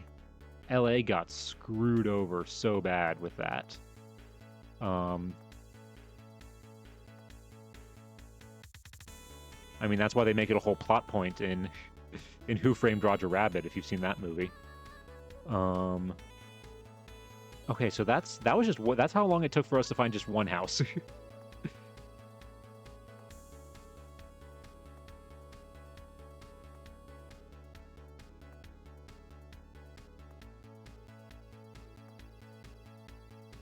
Yes, definitely a classic movie. It's personally one of my favorites because I just love the practical effects of mixing the animation with the live actors and everything. It's just so well done, especially considering it was all done before, computers and everything.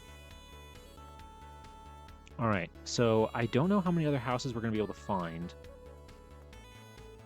because this is when they were living in Montana and they were, again, living on a farm in... They don't even give a... Let's see.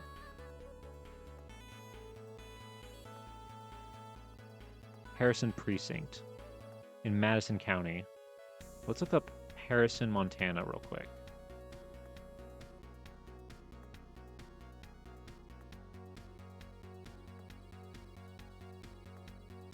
Harrison, yeah, incorporated community in Madison County.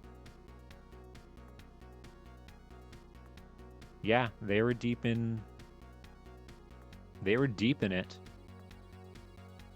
Saw that movie once when I was too young to understand it. Saw it again not too long ago, and it aged. Oh yeah, it's aged incredibly well. Again, mostly because of the use of practical effects and how it blends so well. I'm a huge animation nerd. It's done so much better than so many other movies that try that style. Yeah, it does. It does it so well. Okay, so... Yeah, so wow, they were truly middle of nowhere. Hold on, can we just do a street view just to see?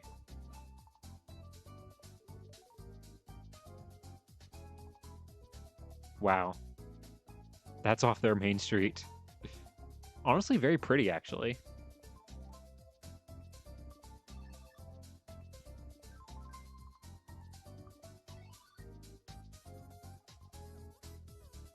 And it probably hasn't changed that much since they were here in 1900. Or 1910. Some of these buildings were probably roughly from that time period.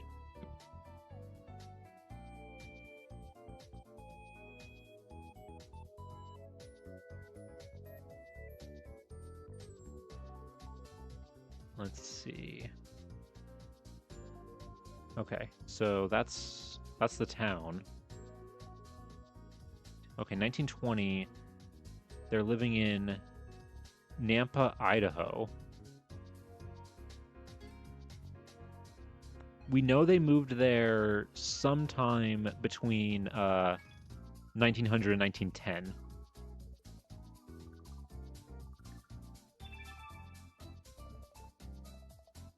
Because they're here in the 1910 census, living there.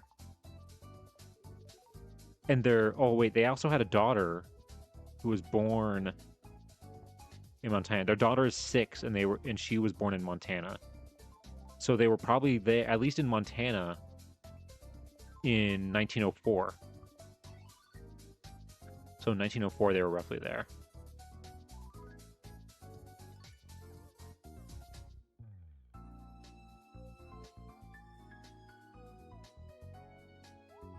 Yeah, the doorstopper patent is from 1908. Yeah, that's right. And it does say in 1908 that they're living there. It does say Harrison, so that does work out.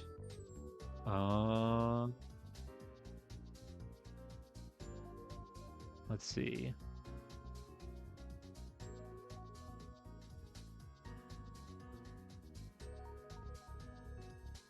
Okay, hold on. Sorry, wrong thing. So we do have something here for this one, for the Idaho one.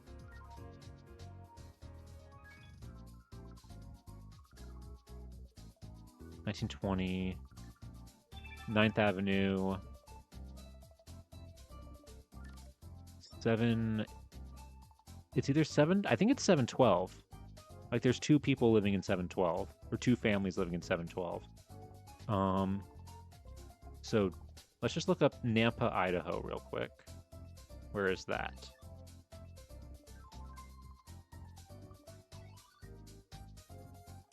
Oh, wow. Okay, so it's outside of Boise. So a lot of this, honestly, is probably more like recent development, because Idaho and near Boise has really been growing a lot recently. Let's see. Okay, so what was the ad? It was 9th Avenue. Or 9th Street. Okay, there is a 12th. There's a 12th Avenue, 7th Avenue, 9th Avenue. So, okay, so we know the street still exists. That's the good thing.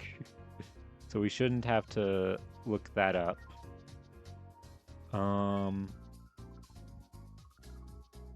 Oh, wait, also, I just realized with that previous thing, we can technically mark, I think, Sanborn map on our bingo. And more than one patent. There it is. I thought we... Yeah, because he has more than one patent. Unfortunately, I wasn't alive after the year 2000, so we're not going to be able to get that one.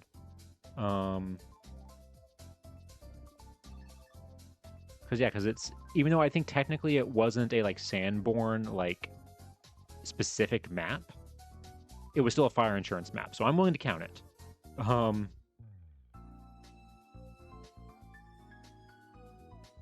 Okay. Let's...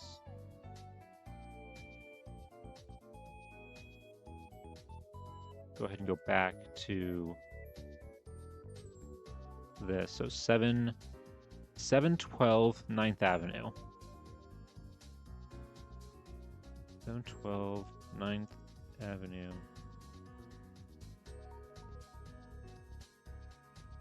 Oh, dang, look at that.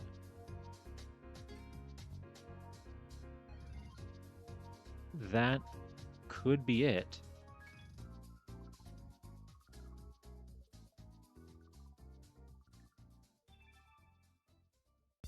Oh, wait. No, it's on... Oop. It's on this side. Is it that one? 712. That's it. Wow, Google does not want you to see this area. These two... Thankfully, it's not this house. That would be so annoying if that was the house that... and we couldn't look at it because they decided to block it. But yeah, that looks like it. That looks like that would be a house that would be around in 1920. Look at that. Wow, we've actually done pretty good with finding houses on this one. And I didn't think that was going to be the case because they moved around so much. Okay, and the 1930 census, I want to see if we can find Okay, so it looks like it says modern woodmen of America.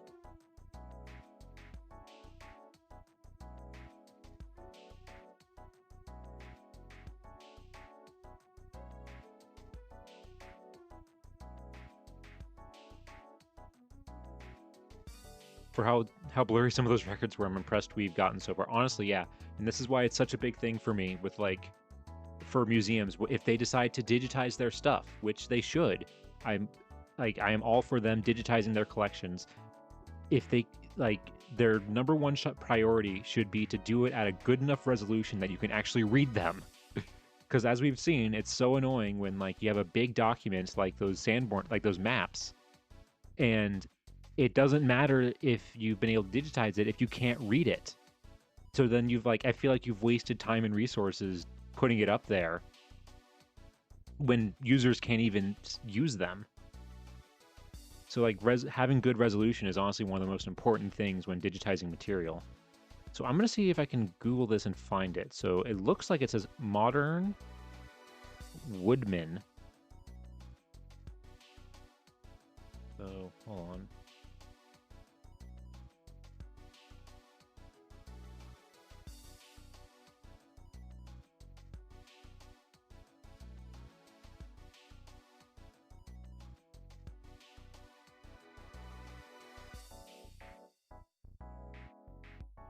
Oh, okay.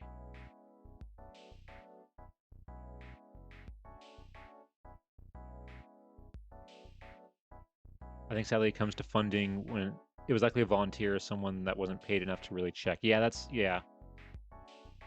Or bad equipment due to funding. Yeah, no, that is entirely possible, but it's in the long run, it's gonna be worth doing it, like money wise, because eventually they're gonna have to do it again. Like it's better to spend a little bit more money and only have to do it once than to have to do it again, or more than once to try and get it right. Okay, so I just found this on a coffin prayer, the modern Woodman Sanatorium and a tuberculosis industry in the Pikes Peak region, which is around this area, and that looks like it. They're just hanging out outside. Yeah, Colorado Springs. The members of the Modern Woodmen of America, a life insurance organization. Oh, it's a life insurance organization with over 1 million members, and they intended to build a tuberculosis sanatorium. This medical facility was simple and straightforward. It must show a profit in lives and in dollars. They found a perfect match in Colorado Springs, a community that shared these values. By this time, Colorado Springs was already a renowned destination for people with pulmonary diseases. From the 1880s to the 1940s, tuberculosis treatment was the community's only major industry. Nothing else came close to attracting as many residents and jobs as did TB. Wow.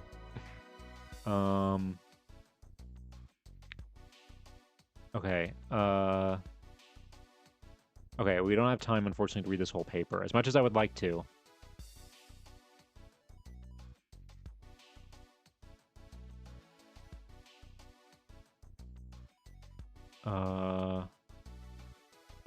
Let's see. I want to know where it was.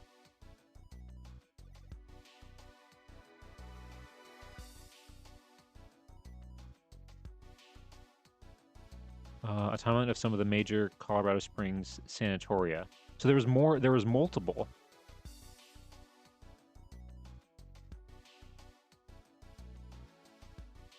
So these are the yeah. So Modern Woodman arrived in 1909. So, but there were other ones too, as they said earlier in the thing. December of 1908. Let's see.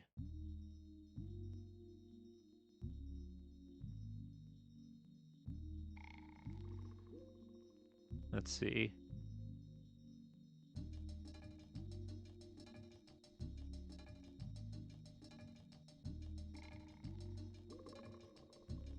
That's one of my fascinations, impacts of disease on history. Yeah, it is really interesting just like how much life is affected by these terrible, unfortunate. I mean, think about how much our history was changed in 2020 with that. Heard nothing good about San Antonio. Yeah, they have a terrible. They were like not as bad, but of like, you know, old like insane asylums and stuff like that. Like not as bad of a reputation, I feel like, as those, but like still not good just because people were dying all the time.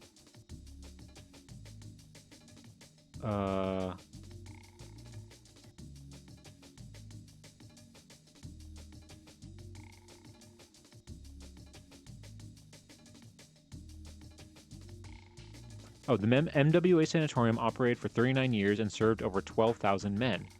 Was the treatment effective? That is a difficult question to answer, since no independent studies exist that specifically examines the MWA facility. The modern Woodman categorized patients according to the recovery scheme established by the National Tuberculosis Association. Following the first year of the sanatorium's operation, and counting only those patients that stayed 3 months or longer, the MWA reported the following results. Apparent cures, 25%. Arrested cases, 27.5%. Improved cases, 30%. And unimproved cases, 16.25%. A key element in defining recovery was a patient weight gain. The 117 patients treated in 1909 gained an average of 16.7 pounds. And the aggregate weight increase was 1,888 pounds. Oh, here we go. Look at this. A report published by the MWA in 1930, that's the year that he was there, 1930, claimed that 80% of its residents were either cured or greatly improved. Perhaps a more important statistic is the long-term survival rates. No such data exists for MWA alone, but in 1938, case studies of 75 facilities nationwide showed that patient survival depended on the severity of the case when they were admitted to the sanatorium. 79% of those admitted with a minimal case survived at least 5 years after being discharged. Patients that recovered from a moderate case had a long-term survival rate of 60%. For those that arrived at hospitals with an advanced case, the survival rate was only 1 in 3. So we don't know, obviously, like how severe his case was. So we don't know where he falls then in that. But the fact that in 1930, they claimed that 80% of their patients either cured or greatly improved. What's the source on that? MWA, a neighbor's story. The neighbor's story. Huh. I mean, that's a pretty good statistic.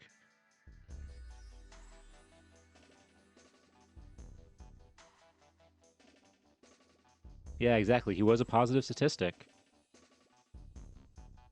Well, was there another thing? Oh, there's a photo album.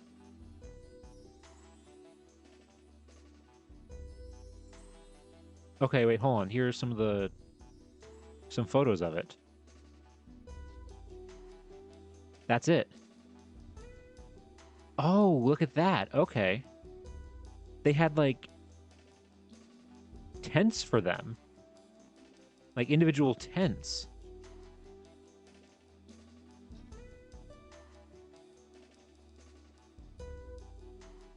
And what are these? Okay, spring of 1926. Those are some patients. I mean, they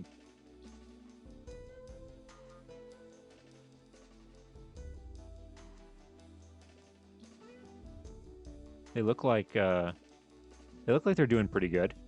These two look happy at least. Oh,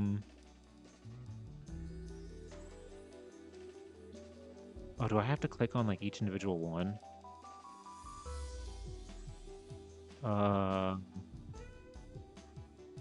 Patient's individual cottage, yeah. Well, it's a postcard.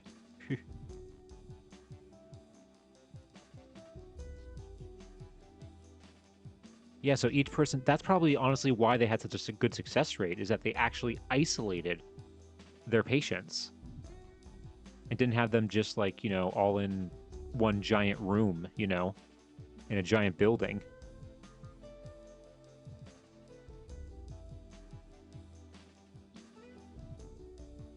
Again, I want to know, hold on.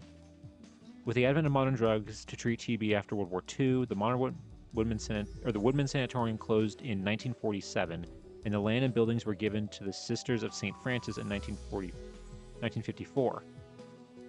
It later became a nursing home operated by the sisters, located at 7665 Assisi Heights. Wait, does it still exist? Hold on. Or like some of the buildings maybe still exist? 7665 Assisi Heights. Hold on. 7665 Assisi Heights, Colorado Springs. Yeah.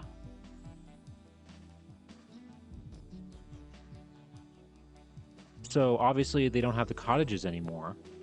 And they built a church, like a modern church right there. Is there any street view around here?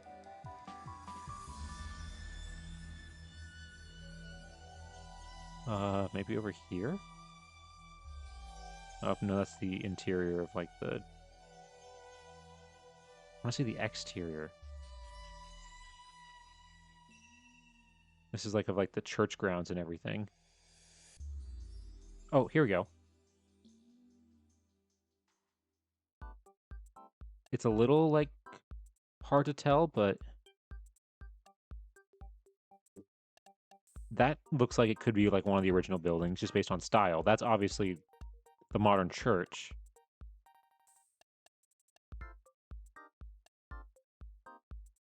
But some of these buildings, like those ones, and those could be original. And this? Yeah, with, like, this rock style. Those could be some of the original buildings. Like these, but yeah, that's actually, wait, yeah, that's this building. Isn't it?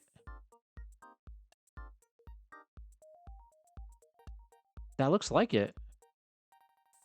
And that is this building. Look at how the roof line. The roof line matches. So yeah, so those buildings still exist.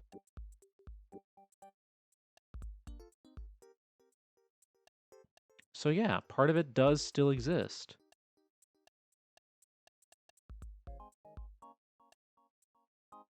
I mean, in terms of sanatoriums, this one seems pretty nice. I mean, look at that. This is the dining room.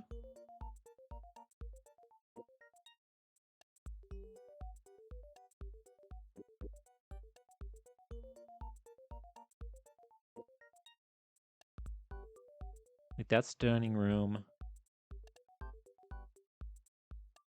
Picnic chefs. They went on picnics and had all, like, their own chefs and everything?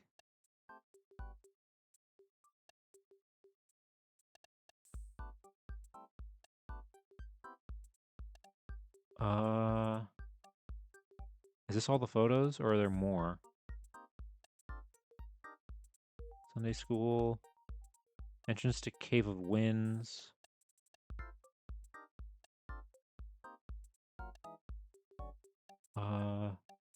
Memorial Building. Summit House Observation Tower. I want to see if there's any more pictures of, like, patients. Not from 1926. Maybe, like... it looks like these are all from 1926.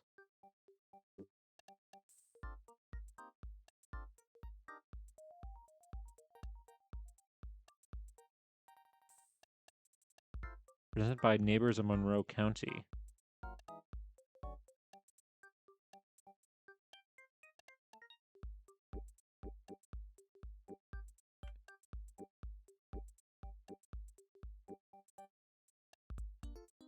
I think sadly sanatorium for a physical health condition would likely be less stigmatized than a mental. Oh yeah, absolutely. Especially at this time. Yeah, definitely. That program seems a lot more benign than all the other cases I've heard of. Yeah, I mean, like, maybe that was, like, their kind of idea, was to, like, not be so, you know, like, I guess be a bit more, like, it almost feels like a camp, like, looking at it.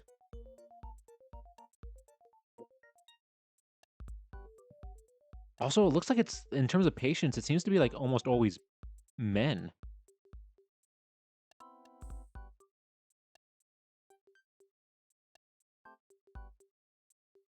Got a guy in the bath. Occupational therapy.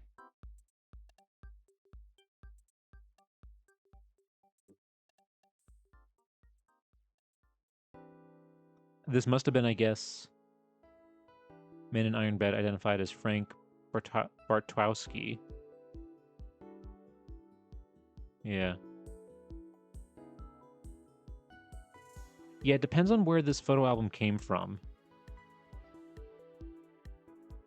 They often say there are separate facilities for men and women in the state. Yeah. It could be a PR thing. I mean, this whole photo album could be a PR thing. We don't know. Hold on, did it say?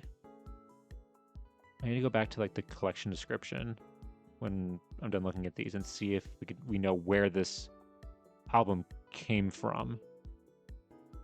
The the gang. Just it's the gang. Just the boys hanging out. Just guys being dudes, you know?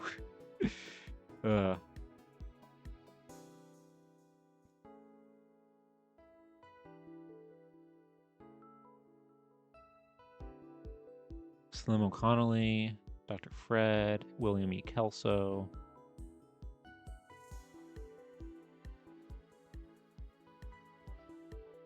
Yeah, a lot of the nurses, some of the doctors.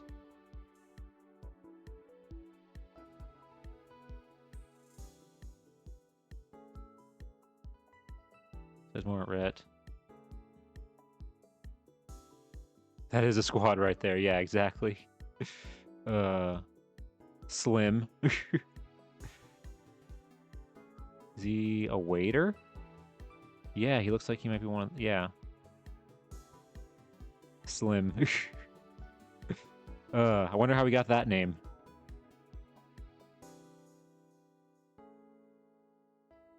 Is that his full...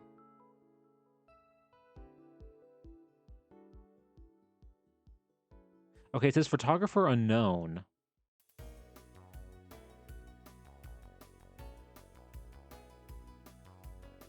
I mean, did we know when we started this that we would be you know, looking at a photo album for a sanatorium? We started with a dog bed. We started with a dog bed, and now we're looking at photos of a sanatorium in Colorado Springs. That's funny.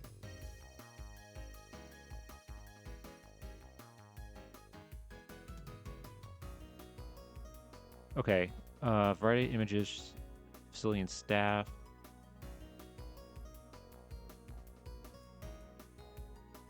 Self-contained town.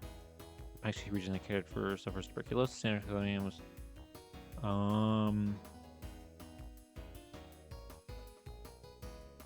Okay, this is just describing the collection a little bit about. Is there information on like?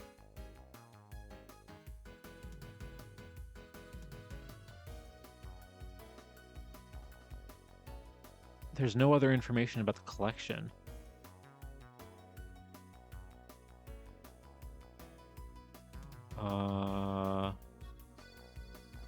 Photograph. Let's see. Oh, wait. Yeah, it just says the photo album, and that just takes me back here. Oh, I wish they had a thing that had, like, provenance. Because I want to know the context of, like, who made this album, and, like, was it a PR thing, or was it just somebody, either, like, a staff member who worked there, or somebody who was a patient there?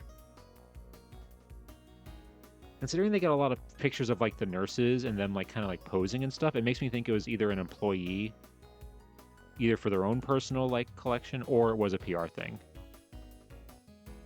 Oh, yeah, this has definitely been an odd journey for this one.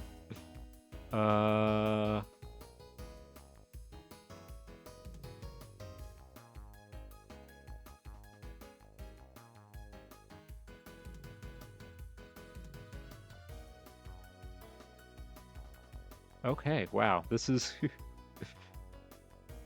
we're getting down some crazy rabbit holes with this one, because that was just from looking at this census record. We haven't even gotten to the newspapers yet. Okay, so this one is when they're actually living in St. Paul's. At 226. What is that? Prescott? I guess. That could be Prescott. Okay, so 226 Prescott Street. 226 Press Street. St. Paul. Oh. It's a daycare now.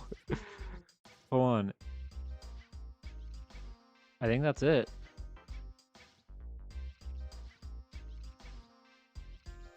Yeah, that's... Looking at how big, that's it.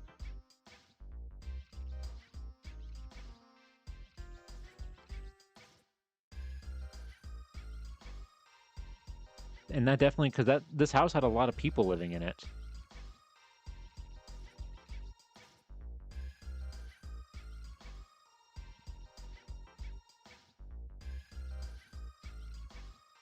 It had their daughter's family, so husband and wife and a kid.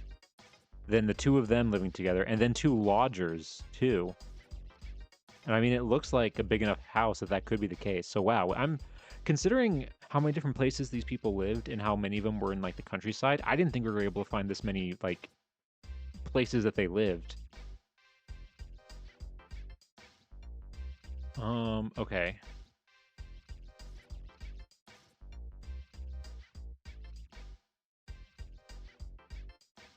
Let's see then. That was 1940. Then we have one more, the 1950 census. West George. 82.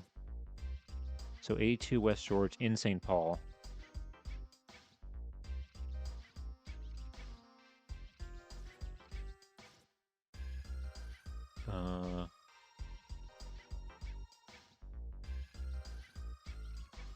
West George Street East.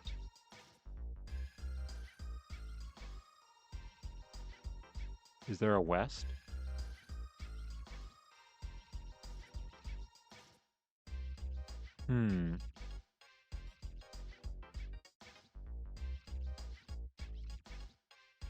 Oh, wait, no, wait, it did say...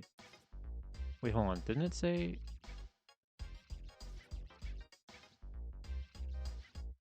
It was west, yeah. West George.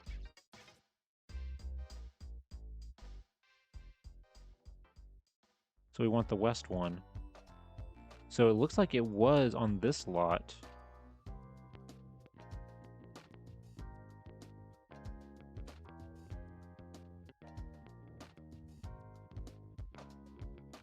Oh, they block it? Or is it this lot that's not there anymore?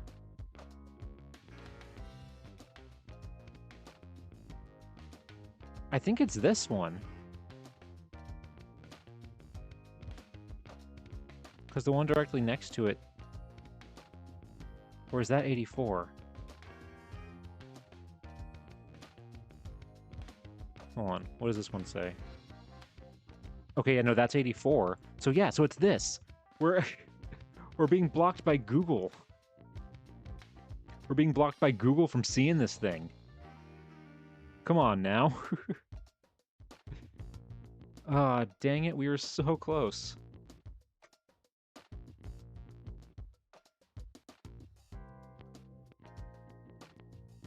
So whoever's living there now doesn't want to be seen.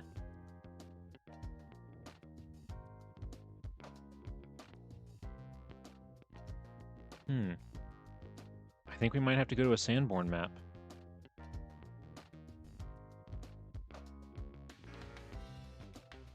However, or wait, hold on. Let's go back here. Oh, wait, no, not that. There you go, satellite version. Oh, wait.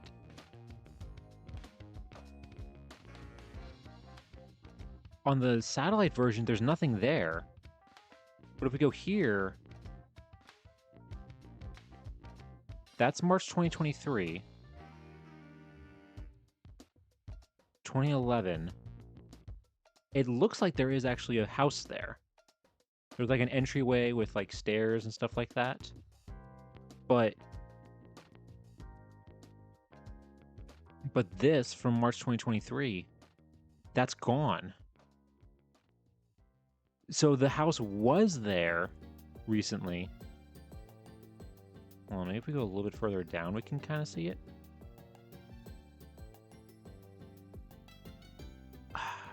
And maybe there isn't a house there, and it is just like a garden. Because look, I don't see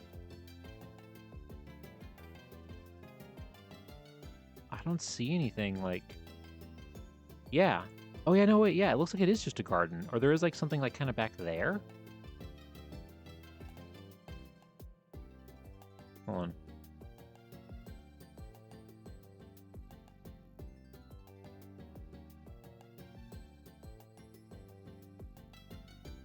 Huh. Yeah, it might be for privacy reasons, but really interesting that it's just that little house. All right, well, to Sanborn.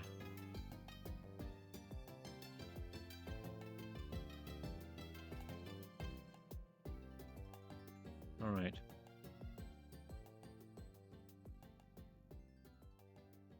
All right, so let's do St. Paul. Yes, I am a human. Weird how that's but there's nothing but yeah, that's even kind of weirder. Really? Nothing for St. Paul? Hold on, wait, let me get rid of the point. Hold on.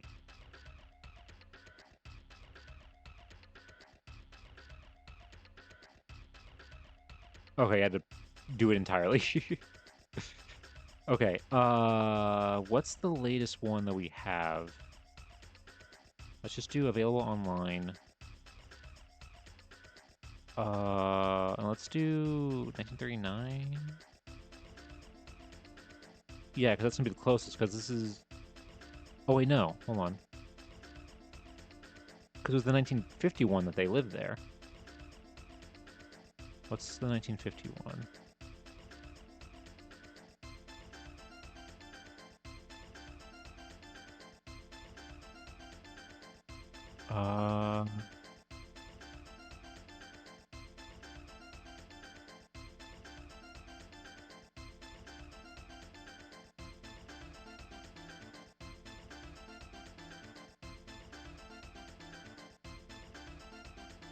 This one says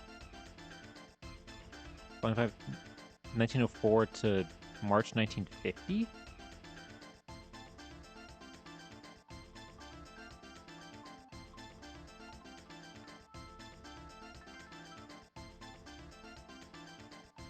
Hold on. Revised 1939.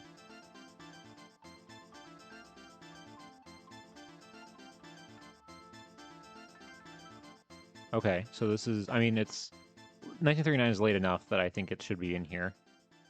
So then, okay, we want George Street West specifically. Oh, see, look how clear this is. Oh, look at that. Look how non-blurry it is, non-pixely it is. This is such an improvement. Okay, so West, which is this one right here, I mean 51 through 128. 625. Okay.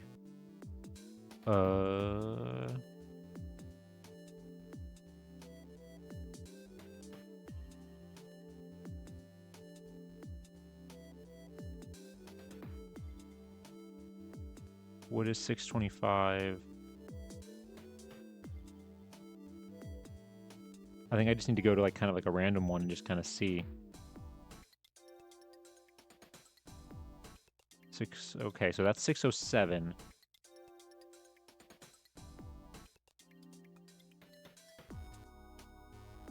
So 13, 18 more. So should page 30 be it? Yes, 625. Okay. West George.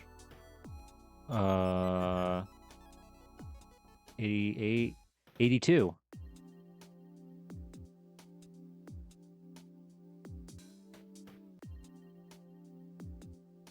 I think that's it. Yeah, so it is a house that's like in the back.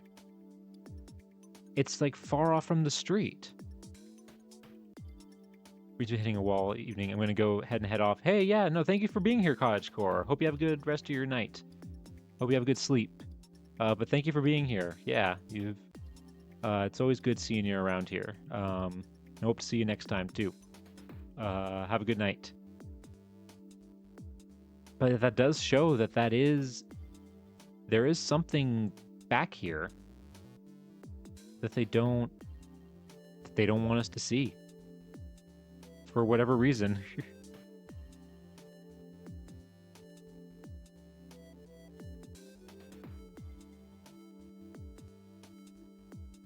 Which explains maybe why there's like a long like pathway to get to it. Because you can kind of make it. Okay, yeah.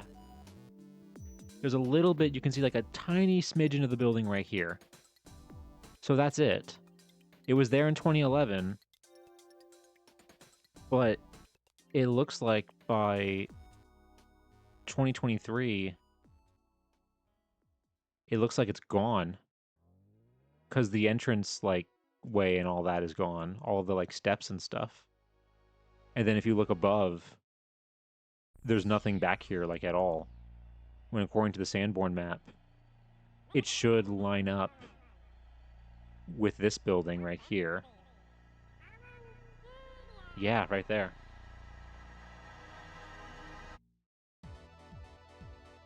Okay.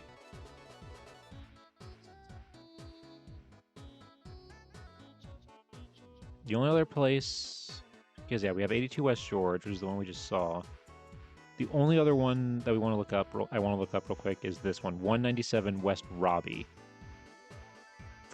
which is from 1934, which is likely where they were living when they filed this patent. Okay.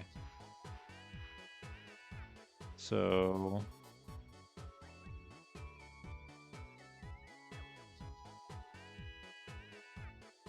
hold on. What is it? I was just on it. There we go.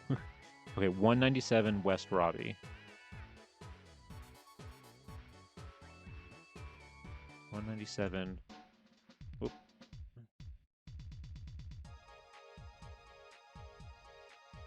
197 West Robbie.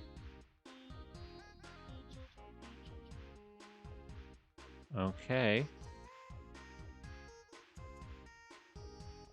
That looks like it.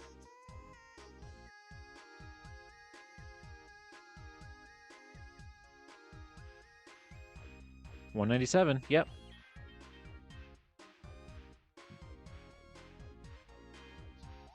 $195, $197. Hold on, wait. If we look at the census record.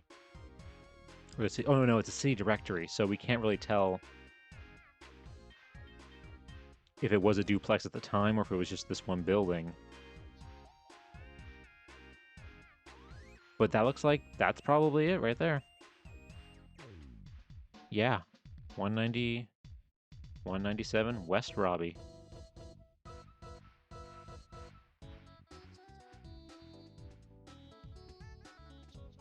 Huh. Okay, so I think that's all the houses then. And if that's all the houses, I think now we can finally, almost over 2.5 hours into this, we're finally getting to the newspapers. And hopefully we can find, okay, the first thing, normally I don't start with this when it comes to newspapers, but because we don't have anything else, I'm gonna see, actually, no, wait, no. There is one more thing I want to look up before we get to newspapers. We're gonna check. We're gonna check family search.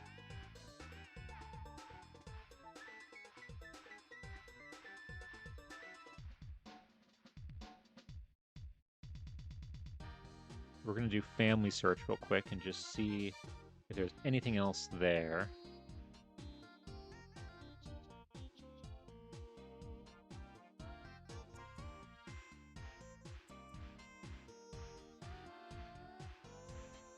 Okay, so John.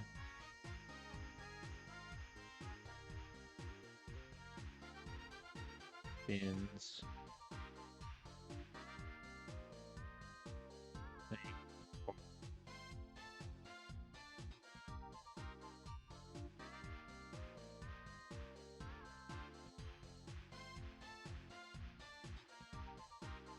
73.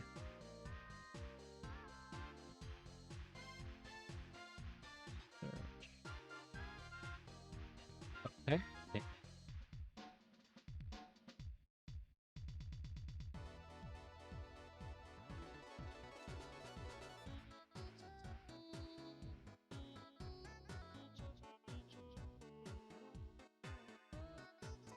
Not only did we find him, this is definitely him. Look at this. We got a photo.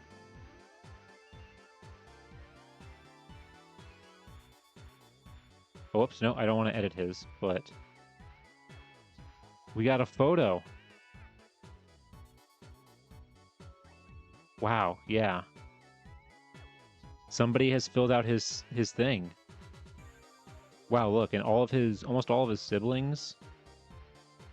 It's somebody specifically on the Bins family. And not on, like, his children.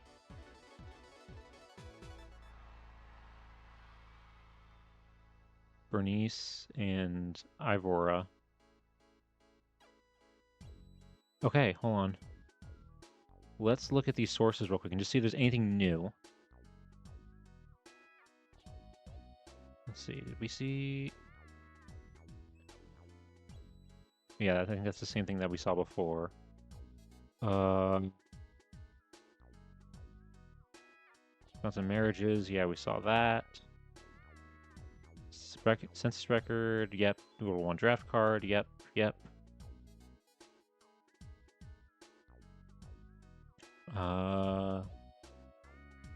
Genealogy bank. Obituaries. Minnesota death index.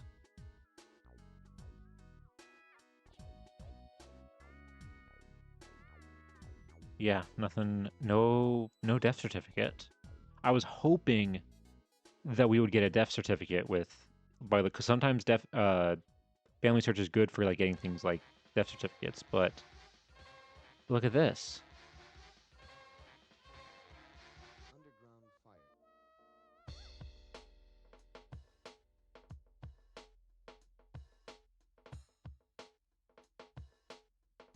Look at that. That's him. Is it me or is his face like really smooth?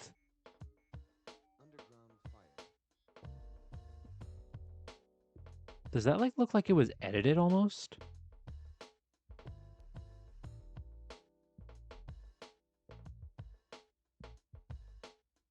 Maybe I don't know, maybe I'm just looking at it weird, but like that feels like it was edited.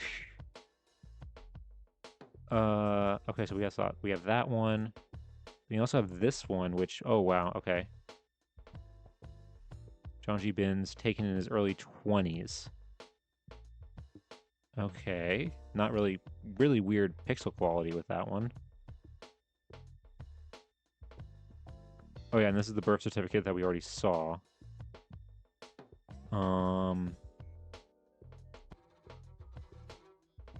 Binns children. Okay, hold on.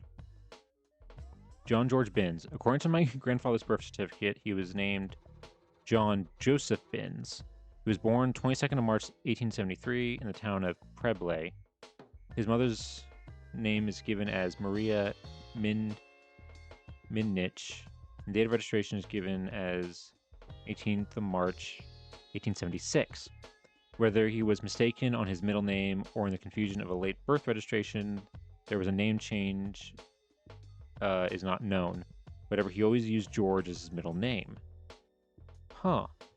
My grandfather told me that he completed the 3rd grade. He apparently remained home for a while working on the farm.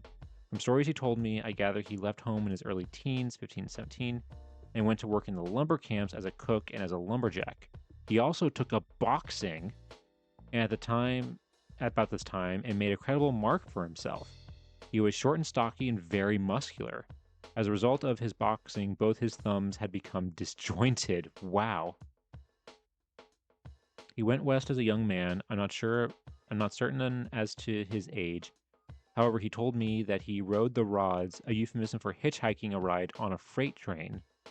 He went to Oregon, and I believe worked for his brothers Jacob and Joseph, who had a sheep ranch near the Three Sisters Mountains.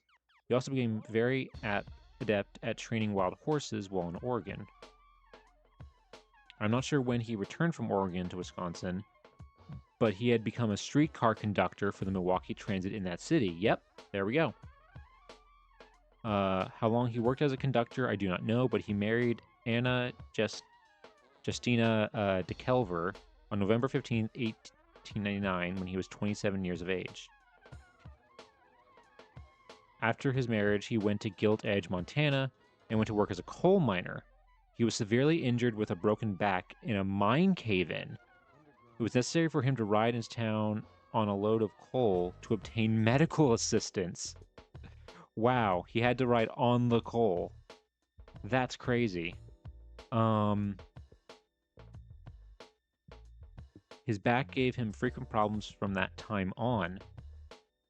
While in Gilt Edge, 3 children were born. The first, Gertrude Agnes Binns, was born December 25th, 1901, and died 4 days later. The second, my mother, Ivoria Lucille Binns, was born on the 15th December 1903. And the third was Bernice Lorena Binns, born on December 5th, 1905. Bernice, however, was born in Milwaukee. John and Anna left Gilt Edge in 1906 for Butte, Montana, where John went to work as an engineer operating a mine hoist for the copper industry. He was assisted in obtaining this position by his brother Frank Binns, who was already employed there as an engineer.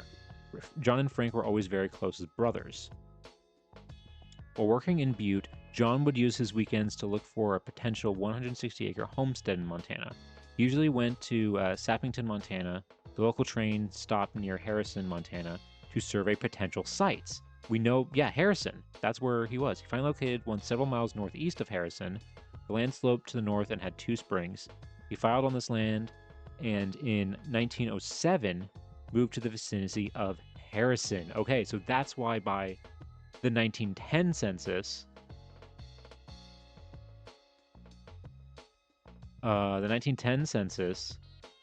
says that he is a farmer and not in a coal mine. Because when it was saying all the coal mine stuff, I was like, there was nothing in his thing that said anything about coal mining, or any hint of it. But he did all the coal and mining stuff in between 1900 and 1910 before he became a farmer. He put up a wall tent to live in temporarily while he worked in a nearby gold mine and constructed a home on the homestead. He had saved nearly $8,000 to start his ranching venture, but lost his savings in the 1907 financial panic when the bank failed. In 1908, the family moved into their new home, and grandfather went to work ranching. When the girls were old enough for school, they stayed in Harrison near school in the wintertime, as it was what?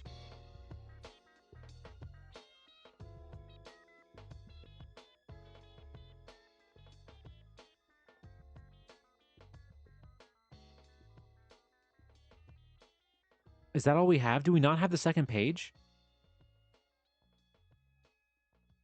Okay, here we go. Whew. It's far too difficult to travel the roads each day. Okay. Uh, during spring and fall, my mother would drive the cart to school. In 1916, the family moved to Pony, a short distance from Harrison and the ranch, so that the girls could attend a better school and also avoid the winter problems at the ranch. During the summer, they would stay at the ranch. Grandfather was stricken with influenza during 1918-1919, and it was only through intensive nursing by the family and Uncle Frank that my grandfather survived. In 1920, grandfather rented the farm out for 2 years and moved to Napa, Idaho. Well, that's not how you spell it, but we know what he's talking about. Um, where the weather was milder to help him in recovering from his illness. He worked as a bricklayer while in Napa. Uh, they returned to the ranch after and later traded the ranch for. Okay, so he was only. That's in 1920, so that's when the census was. So they were only in Idaho for like 2 years, according to this. So they weren't there for that long, and then they went back to Montana again. And later traded the ranch for a boarding house in Bozeman, Montana, and possibly other collateral. While grandfather had the ranch's pinnacle crops was wheat. Due to the location of the ranch east of Hollow Top Mountain, as it rose some 11,000 feet, there was a frequent hailstorms that caused considerable damage to the wheat crop on occasion that would nearly destroy the whole crop. When weather conditions were good, father would have a bumper crop, and he frequently received a premium from the milling companies due to the high gluten content of his wheat. To get the crop to the millers, it was necessary to ship it by rail. The problem for making the rail cars tight uh, so that there was no holes that the wheat could sift through the long journey was left to the shipper, grandfather. As such, the whole family would be called out to repair holes in the car, and my mother told me that there were many. I guess this is how the rail company believed they would get the rail cars fixed free. Grandfather was an excellent horseman, and he trained wild horses for riding and for wagons and carriages. He would buy wild horses near Enos, Montana, from the Big Sky country, and take them to the ranch and break and train them. He told me the story about the time he was recovering from a broken arm in a sling, and he was demonstrating a horse for sale to a prospective client. He was near a railroad crossing when a train startled the horse.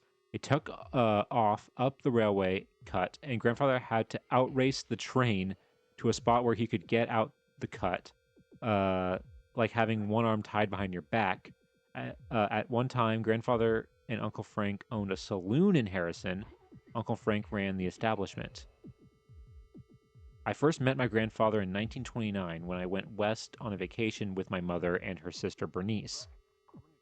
We stayed at the boarding house of my grandparents in Bozeman. We were taken fishing and caught quite a string. I received my first rubber boots for the fishing event. We were also taken to see Uncle Frank, who operated a gold mine and stayed at his home on the flats near Butte, Montana. Because the home was small, Uncle Frank and I slept out under the stars. The next morning, I woke up with a big lump around my eye. Apparently, some insect had bitten me during the night. His life is just one health crisis after another. Honestly, it is, according to this. In a year or so later, that grandfather and grandmother visited us in St. Paul. They returned to Montana, and within a year or two thereafter, sold their boarding house and came to live with us in St. Paul for a short time. In 1931 or 1932, they returned to Helena, Montana, and opened up a mattress remanufacturing facility. This turned out to be very successful business during the Depression period. They sold the business for a good profit after several years of operation and returned to St. Paul. They stayed with us in our duplex apartment for a couple of years. A duplex apartment, that's the 1940 census. That tracks. Wait, this is Francis. This is Francis. Because it's Evora is his mother. Unless they have another child like that left the house like that was a little older that left the house later. I think this is Francis. This is Francis talking about all this. Let's see. They stay with us in our at this time. My grandfather owned a big four-door Dodge. It had wooden spoke wheels, the front wheels being somewhat smaller than the rear, as I recall. One day they were hit on the rear axle while crossing an intersection. The car turned over on its side, and several spokes were broken. With the help of a number of onlookers, the car was uprighted, and grandfather and grandmother drove home. Only a fender was slightly bent. The metal was akin to something used in tanks. On another occasion, while riding with grandfather in downtown. Oh, come on.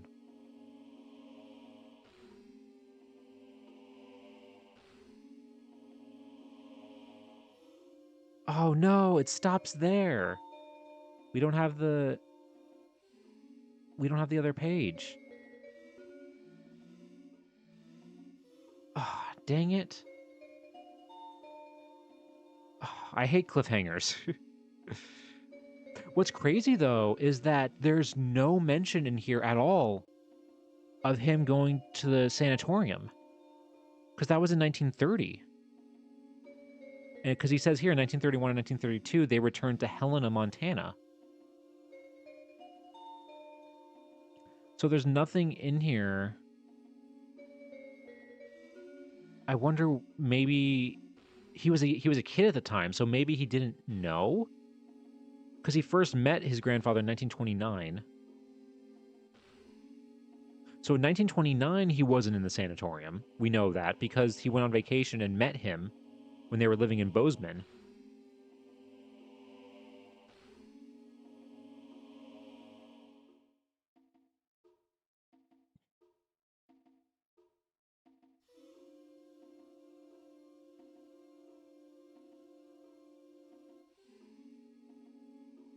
Yeah, there's no mention of it at all. That's crazy. That feels like something that would be included in this. We got a majority of his life story here, but we don't have everything.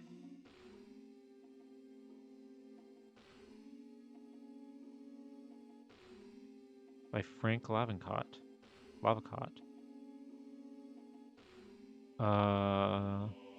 Always use George. Let's see. Also took up boxing. I feel like this is a lot of the same stuff that we just read.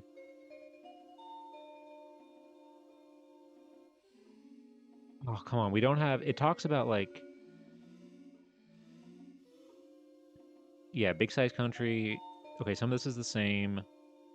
Saloon. Yep. Granddad took me fishing. Okay, this is the same thing, I think.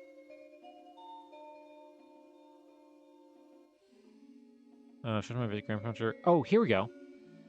This here he talks about. Probably a short time after our visit, grandfather went to a sanatorium in El Paso, Colorado, operated by the Modern Woodmen of America. It was a sanatorium for those affected with tuberculosis. The information, which I was unaware of, was discovered in the 1930 census. Granddad must have sold the rooming house as his wife, Anna, went to work as a cook for a time at the quartz mine operated by Uncle Frank. The 1930 census shows Granddad's wife, Annie, at Trask, Montana, as a cook for the mine. Excerpts from the census of 1900, 1910, 1920, and 1930, which have provided information regarding the family's whereabouts for those years, are shown in figure. Okay, so there's... Unfortunately, we don't have access to all of these, like, figures and everything. So he didn't know. So maybe when he was writing that other one, he didn't know yet because he didn't look at the census record. And he mentions here, and I was thinking about the census record shows Annie working as a cook in a mine. I just didn't think we were gonna have. I was just not doing it because of time. I did think to myself like, oh, I want to see where, if he's at the sanatorium, where's his wife? Where's Annie? And now we know. I just didn't have time to, like, I didn't think we were gonna have time to look that up. Yeah, grandmother and grandfather and grandmother, it was a short time after he left the sanatorium. Mattress business. Photograph of Granddad and Helena with a load of mattresses on his car is shown in figure set. God, it would be so awesome if we had all of these things. Oh, wait, hold on. because we have a picture, we can mark picture found. God, we were so close. We have 3 different possibilities for a bingo on this one. We had 3 different possibilities. If only he was a criminal, if only we could find his death certificate, and if only he lived to be like 127. He could be alive after 2000. Okay. We were so close on some of those. Big 4-door Dodge, uprighted. Okay. Granddad had a knack for training animals, and one in particular, that Granddad trained and that lived with us was Tippy, a small fox terrier. There are several photos of Tippy doing his stunts in figures. We bought a larger home in about 1936 that provided enough room for all. Grandfather and grandmother were over 60 years of age at the time. Grandfather worked at the house and put in vegetable gardens. He liked to grow things. You know what's so crazy? This dog thing right here, if he had a knack for training animals and everything, again, it would make sense why he'd be interested in inventing a dog bed.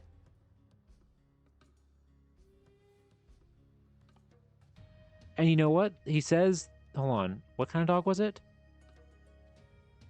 A fox terrier. Hold on, let me look up. What do fox terriers look like again?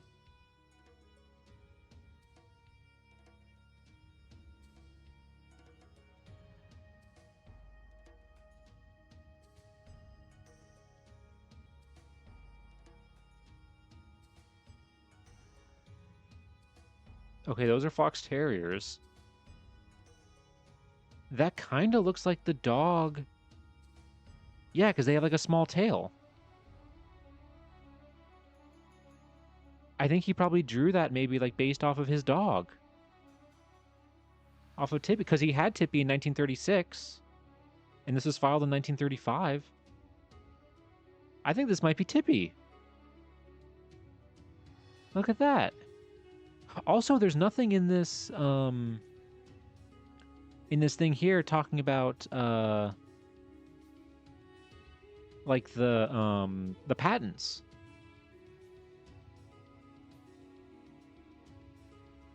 There's nothing in here about any of the patents. The door stopper, or the door stopper one, and this, and the dog bed. Grandfather worked vegetable gardens, household chores, while both my mother and dad worked. Every summer they lived with us. Canning projects were always in evidence. What wasn't grown in the backyard was purchased at the local farmer's market in downtown St. Paul. The shelves in the basement were replete with home canned food. Granddad was also fond of fish. He would buy a crate full of frozen fish caught in the Great Lakes. How he kept them so long, I'll never know. Of course, he was usually in the winter, and the back porch was always an iceberg. Grandfather bought 2 small homes while living with us that he prepared as rentals. There was a lot of refurbishment work to be done, which he did himself. In one home, I helped him dig out a basement. I believe I earned 10 cents an hour. In about 1941, grandfather and grandmother moved into one of these houses. So that's the one in the 1951.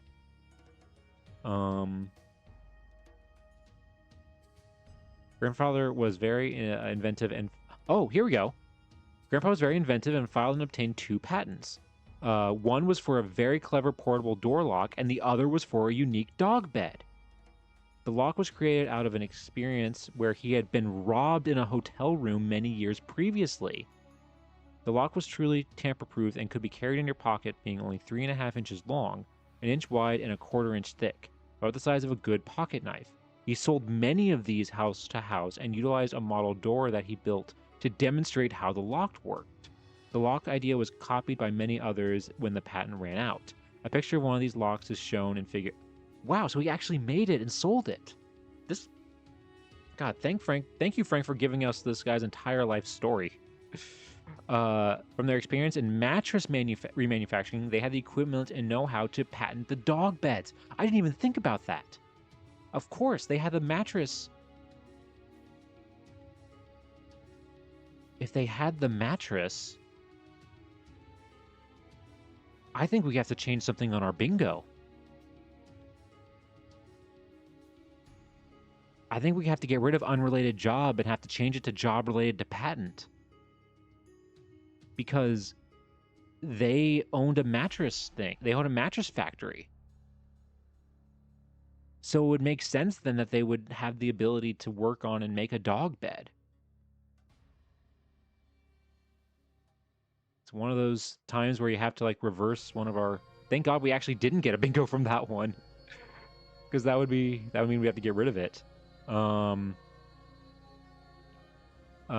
how to make patented dog beds. Grandmother did the sewing, and Granddad sold many of the beds in the local community. A live demonstration of a dog in the bed is given by Tippy in Figure 7. Oh,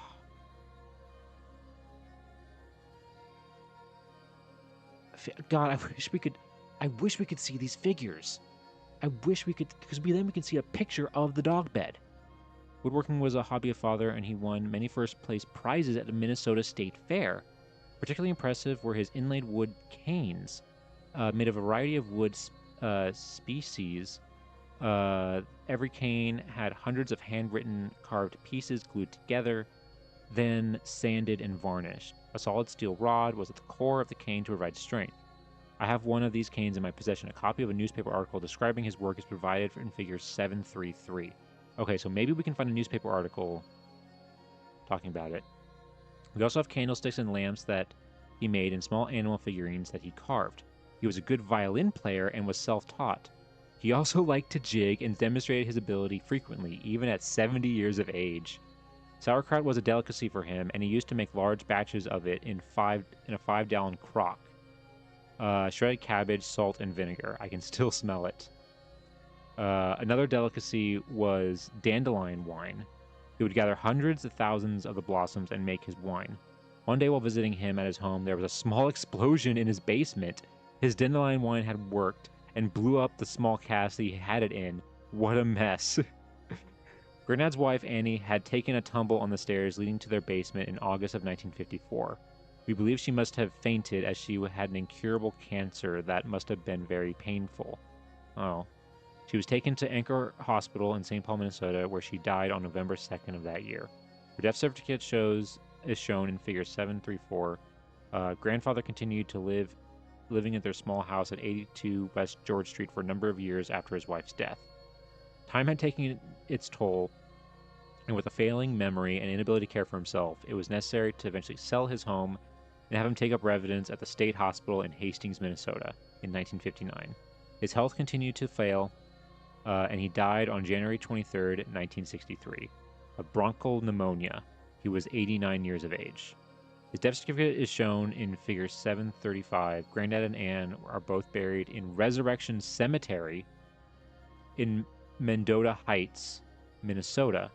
Graves 1 and 2, Lot 16, Block 28, Section 7. Their grave markers are shown in figure 737. Whenever in Minnesota, I try to visit their graves. They were wonderful grandparents. Wow. Well, thank you, Frank. Thank you, Frank, for giving us all of this information. This is crazy, honestly. He was such a... He was such a handyman and did so much. What a fulfilling life. Despite everything, that happened to him in terms of like all of his injuries and his health problems and stuff like that, he still lived to be 89 and did so many things. Like, it's honestly very impressive. Also, where is this cemetery? Resurrection Cemetery in Mendota Heights.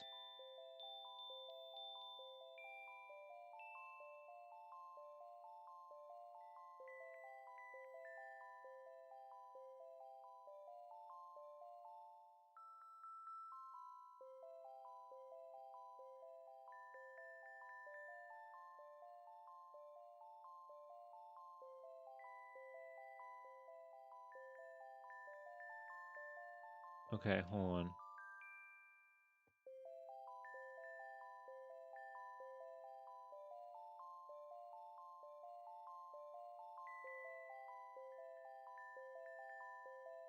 Okay, so I found the cemetery on Find a Grave.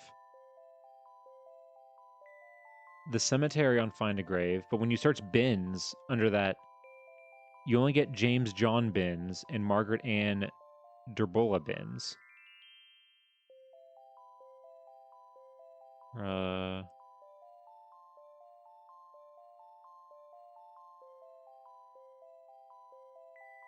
Herbert Binns?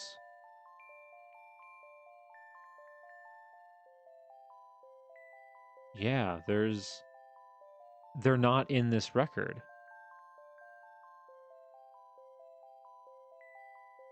Huh. They're not in Find a Grave. No job related to the other patent at that time, so I can see both being legit on this one. I can see that, but I honestly, when doing the bingo, I only do things referring to this patent. So when referring to only this patent, the job is not, or the job is related. The job's not related to the other one, yes, but we didn't know about that one when we started doing this. So that's why I'm more inclined to leave it like this, where it's the job is related to the patent for this one. Wow.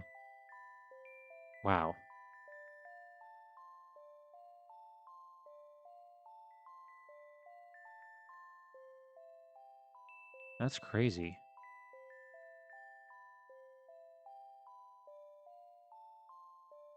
I love that we have a full story, like his whole life story now, because it goes to show really, I mean, like,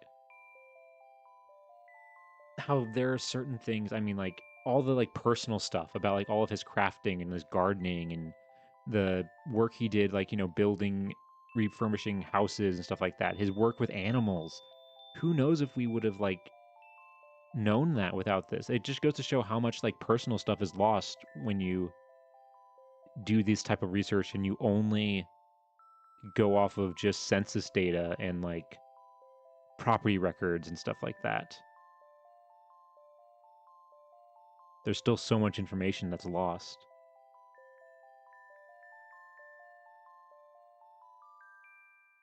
He honestly does, yeah, he does seem like a very cool guy.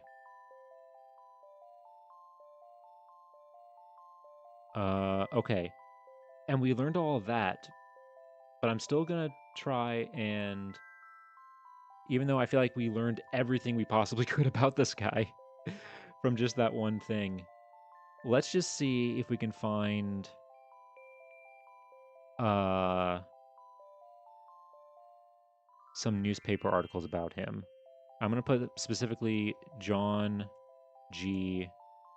Binns. I'm gonna make it Minnesota. And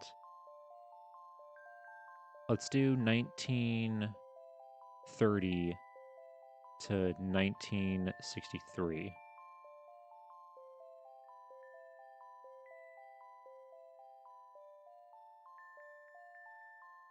Wow, only one thing.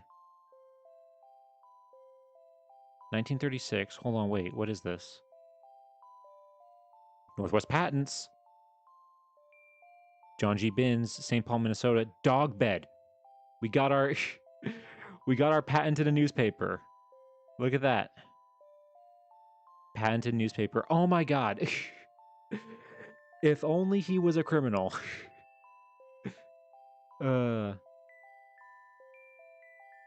if only he was a criminal. We would have gotten a double bingo.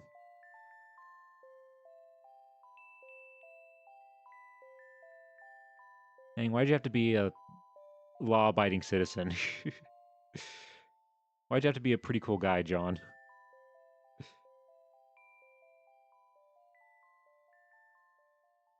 Okay, but that's crazy that there's only... Okay, what if I just do John Binns?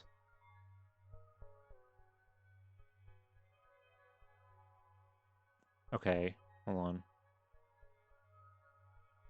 Sort oldest first. And let's see. St. Louis County. What county is St. Paul in?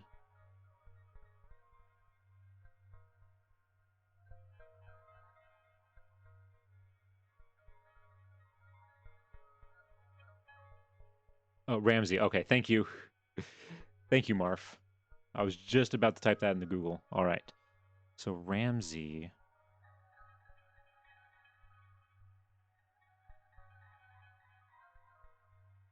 I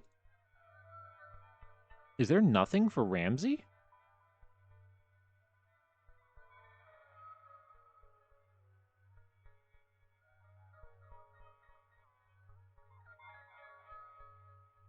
Okay, that's the bed one.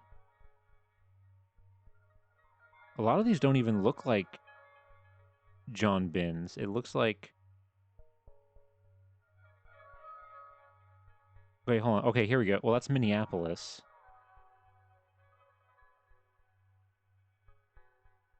His friends, John Binns and Bernard Smith, various casual inspection of John's home. Smoke smells and explosions ensued. The embryo chemists were expelled. Let's see.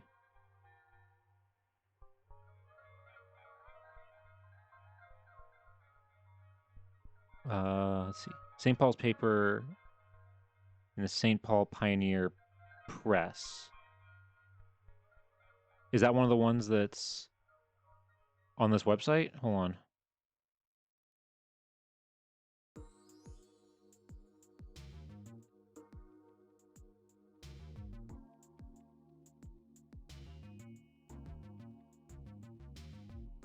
Hold on.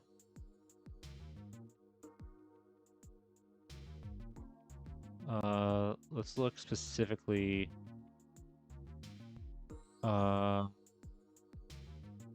Minnesota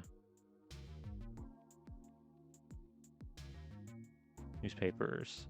St. Paul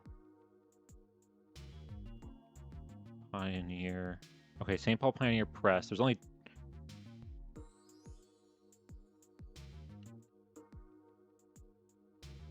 Okay, 1931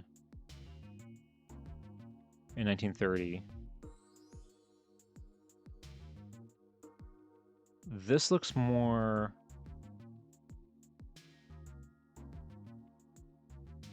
They only have a few of them here.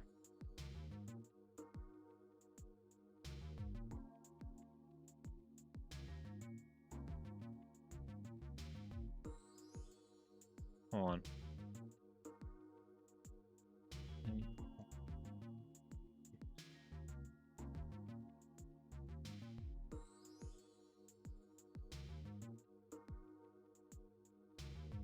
Let's see.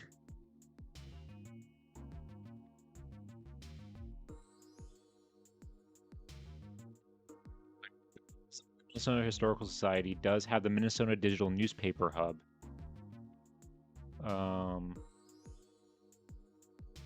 Yeah, I think I just found what you're talking about, Marv.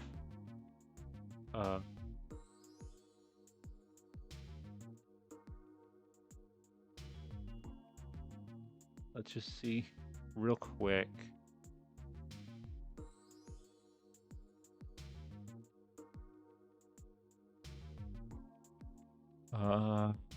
Okay, years. We want later stuff.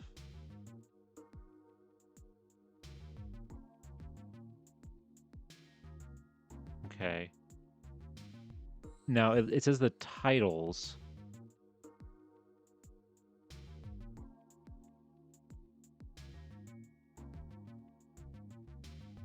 Hold on. Can I do county?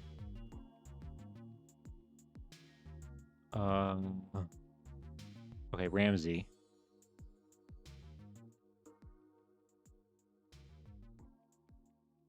Okay. But is there a search function? Search. Okay, let's see. Let's see if they're searchable.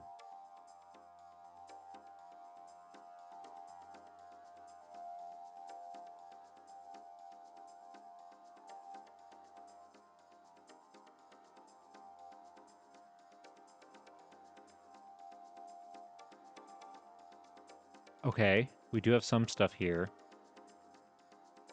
1914, 1917. It's not going to be the ones from 1901 because he wasn't living in St. Paul at the time. He was living in...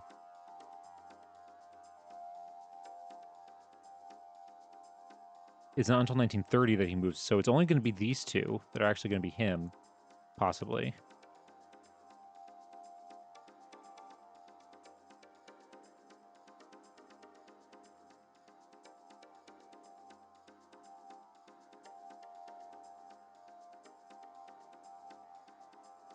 Okay, hold on. How do we zoom in?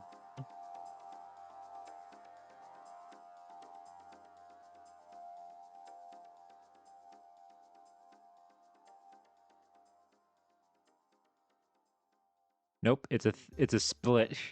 It's a split of John Binsfeld for that one. This one is 1963, but it's June 15th, 1963. He died in January.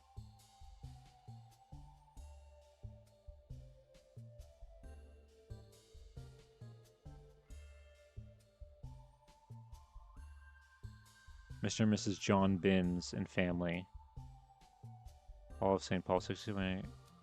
That's not possible because that has to be a different John Binns because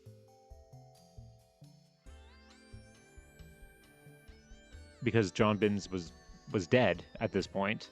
He died in January of 1963, and his wife was dead a few years previously. Okay. Let's... What if I do...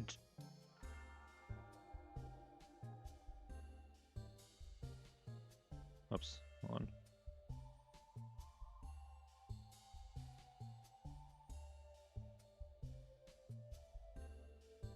Let's try this. John George Binns. Nothing. Okay, well, it was worth a shot. So unfortunately, these newspapers didn't have anything.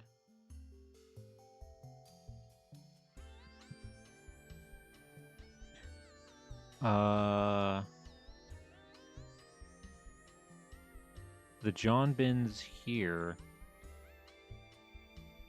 There's nothing from Ramsey's County.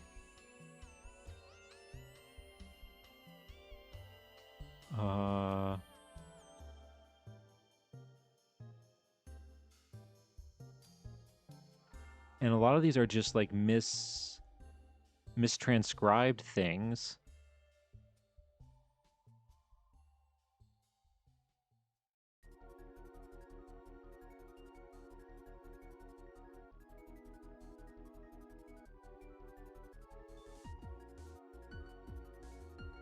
Yeah, these are all just like...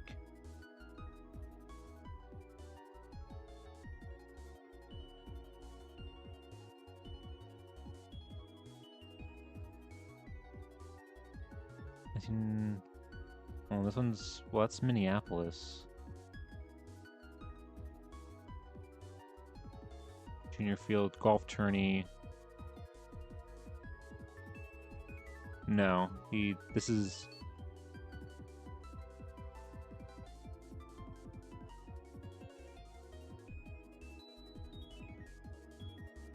Okay, no, I don't think this is the right guy. That's crazy that there's like almost nothing in terms of like newspapers for him.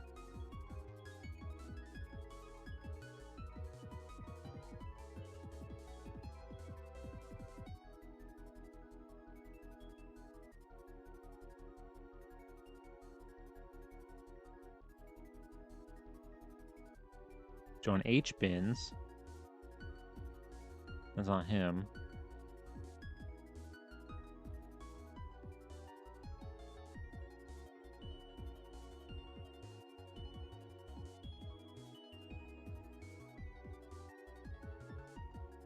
John F. Binns.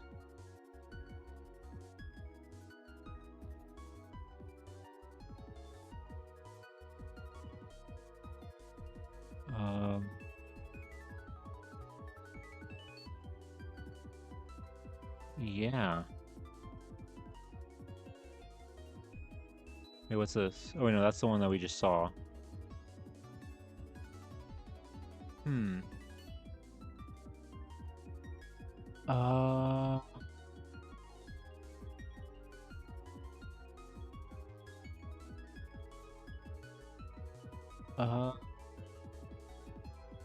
G Bins, maybe?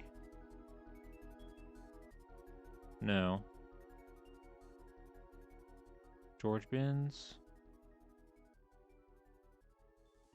Nothing. Wow, I thought we were gonna have more. Hold on, wasn't there...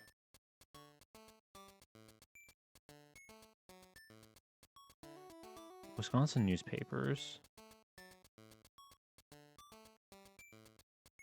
That's from 1981. What is this?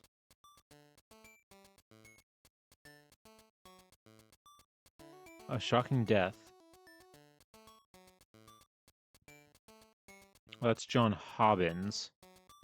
But because of the, again, how it split it. Yeah, that's not... It's not what we're looking for. Okay. Well, let's see if we can... Okay, that's 1930, 1963. Let's try... Let's change it from to 1900 to 1930. Because that's when they were still in Montana. And let's change it to Montana.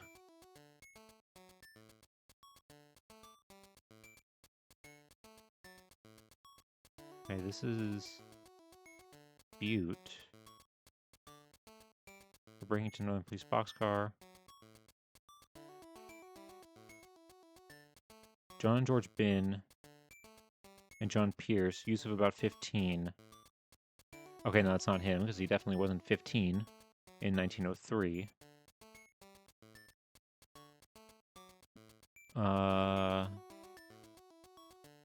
George G. Bins?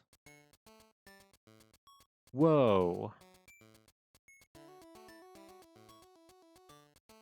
109? Whoa.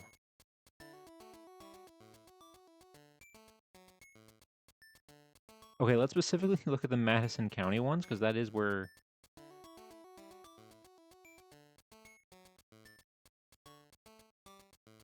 I think... Or wait, no, it's... He said in the thing, he said in this that he was living... Where did he live first?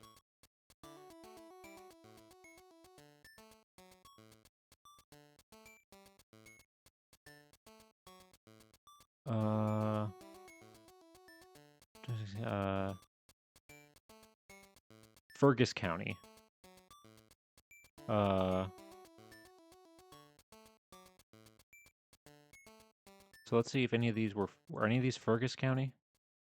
Fergus County. Okay, let's start with those. There's 11 of them. This one looks like it's like some sort of like land thing. Desert Land Final Proof. U.S. Land Office, Lewistown, Montana. Yeah, John G. Binns of Gilt Edge, Fergus County. Yeah, that's him. Has filed a notice of intention to make proof on his desert land claim. Set it before the register receive at Lewistown, Montana. The names of the following witnesses to prove the complete irrigation and reclamation of the land. Okay, yeah, so that's when he bought... That's probably where he bought his first ranch. Was that. And then these are just, like, I think saying the same thing for the most part. This one looks different. John G. Binns left Saturday for Green Bay, Wisconsin. Mr. Bin has gone to settle up his estate of his sister. whose husband died recently. He expects to be gone a couple of weeks. Okay, yeah, that's him, because his family was still in Wisconsin. That's more of the land thing. It's the land thing. What was this one? John G. Binns has moved his family into town. Okay.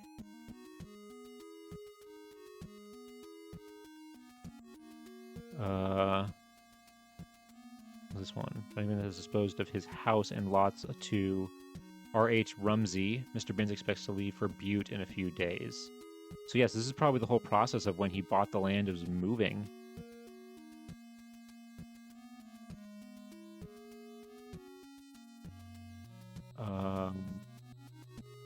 Binns was in from Gilt Edge yesterday. And then this one. John G. Binns moved his family to Butte. The last of the week, Mr. Binns is expected to engage in business in the Smoky City. Okay. So it's weird how he has, like, no Minnesota newspapers, but he has a ton for his time in Montana. Advertised letters. Remaining at the post office in Lewistown. John G. Binns. Okay. So that makes sense that he would have news because, yeah, or letters, because he was probably maybe still read. People thought he still lived there. Okay, so that's that county. Let's do the Madison County ones real quick. Pony, Montana. Yeah, that's where he was living. This looks like another, like, land claim thing. Notice for publication. Notice is hereby given that William Reed of Harrison, Montana, made homestead entry for the southwest quarter of the northwest. Sought intention to make final commission proof they establish. Oh, he was just a witness for this. He wasn't actually. This isn't him actually making a claim. He was just a witness for somebody else. And this looks like the same one. That's the same one. Same one. Same one. Same one. Virginia City, Montana. John G. Binns. Oh, water rights. Okay, so that's him getting water rights for his land that he got. This is another, looks like a repeated publication. It looks like he is, this is for him actually getting land. United States Land Office, Bozeman, Montana. Notice is hereby given that John G. Binns of Harrison, Montana, whom on March 18, 1908, made homestead entry number 7011 for the south half of the northwest quarter and the north half of the southwest quarter of Section 17, Township 1, South Range 1 West, MP Meridian, has filed notice of the intention to make final commutation proof to establish claim of the land above described. Okay, yeah, so this is the land and some of the land that he got. And it's just, yeah, repeating that a bunch. Yeah. Another land commission thing. Another witness we can see right there. That's mostly what he's doing. Oh, what's this one?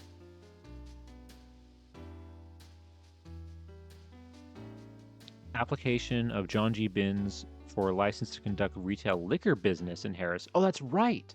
They said he owned a saloon. In the description, in the thing that we read, yeah, he owned a saloon. So that's why he would have to get a liquor license. So that's what that's referring to.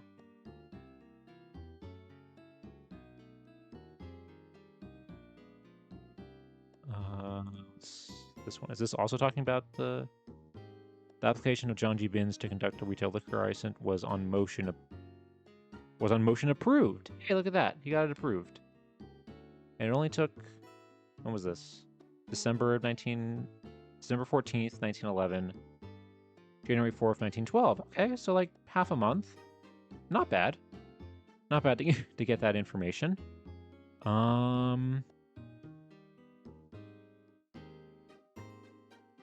Is this another thing talking about it? The only other business transacted by the board was the granting of a retail liquor license. Okay, yeah. That's just another thing talking about what was done for that.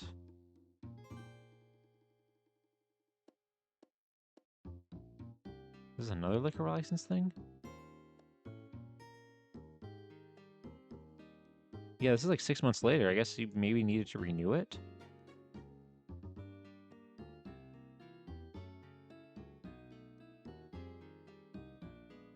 And is this again the same thing with a liquor license? Yeah. Petition of John G. Binns to conduct a retail liquor business at Harrison, Montana.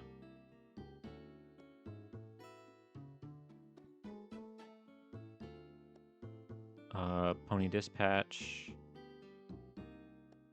What is this? John G. Binns and family were Butte passengers Monday? Okay, so I guess they were going through Butte. I think sure that's Butte. It's a little hard to tell because of the quality, but I think that's pretty sure that's Butte.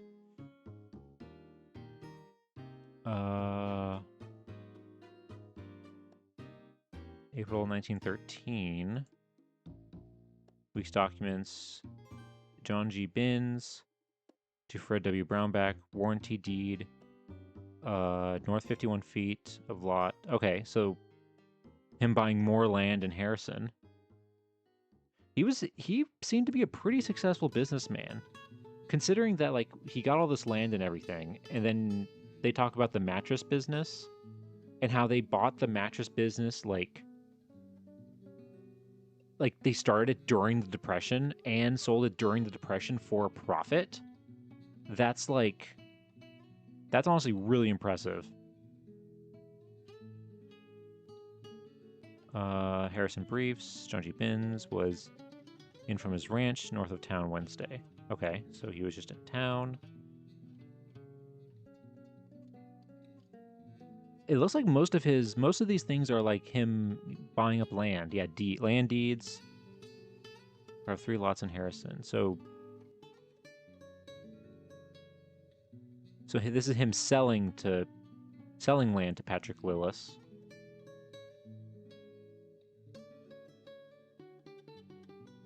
December 5th. Yeah, that's all the same one. What is this? John G. Binns, care of McHenry? Mc something. Unfortunately cut off. What is this?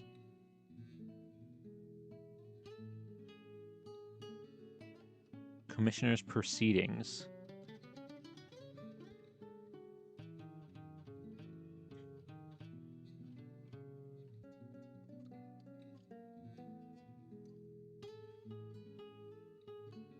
Huh. I mean, he got $75 for it.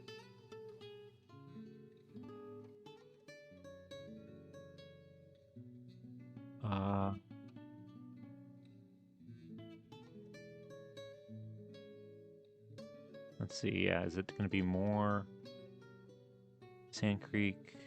Trying to have business with the merchants yesterday. Yeah, it's mostly business stuff with him. Again, showing he was a good businessman apparently. John G. Binns, a prosperous dryland farmer. The Sand Creek district were in town last Thursday purchasing ranch supplies. We went from having like no newspaper articles to having a ton of really small ones. Just about like just mostly like business transactions. Irish relief. The following list of names and the amount they subscribed to the Irish relief was sent to the county chairman. This is in 1921. Look at that. He donated $1. Even though he wasn't Irish. His family was German and French.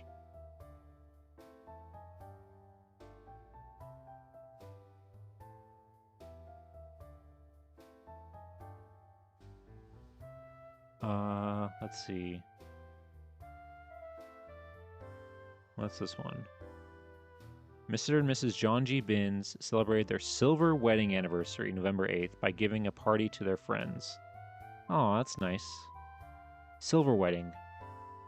Silver is 25. Yeah, it's 25 because it's 1924 and they married in 1899. Oops. Hold on. Accidentally did that.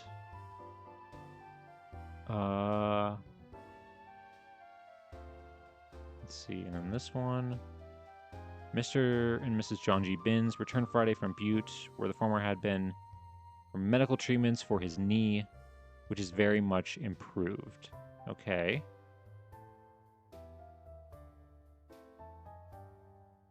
And then this last one. A surprise party was given at the home of Mr. and Mrs. John G. Binns Saturday night in honor of Mr. and Mrs. John Rausman, John Rasmussen, who are moving to Butte. A popular game of 500 was played, after which a delicious luncheon was served.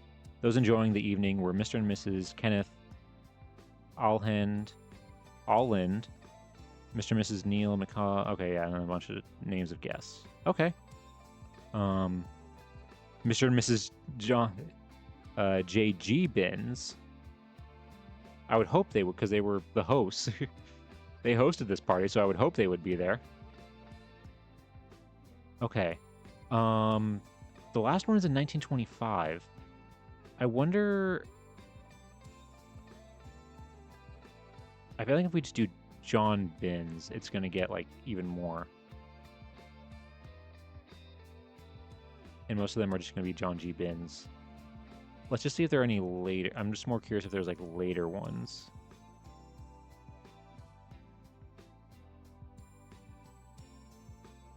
Hold on, what's this one? This is the last one, 1925.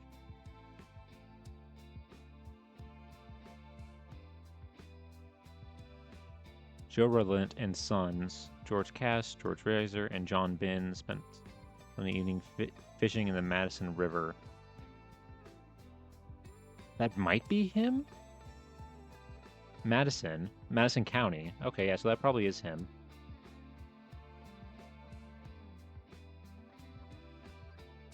Oh wait, no, there is a John J. Binns.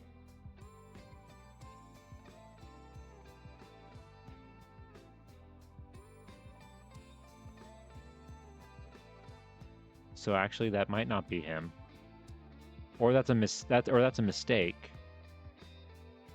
Hold on. Is there a John J. Binns? Okay, it's just that one. I'm starting to think that maybe that's just a mistake.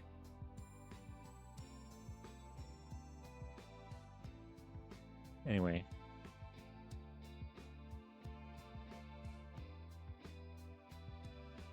I just want to check, because they technically did stay there longer than 1930. Let's do 31 to 33. Or 34. Wait, no, 33. Because we know in 34 that they were living in St. Paul because of the city directory that we found. Nothing. Nothing. Wow. Okay. I'm shocked that we weren't able to find, like, an obituary for him, honestly. Let's do one quick search. 1900 to... Oh, wait, no. Let's do 1890 to 1900. And let's change it to...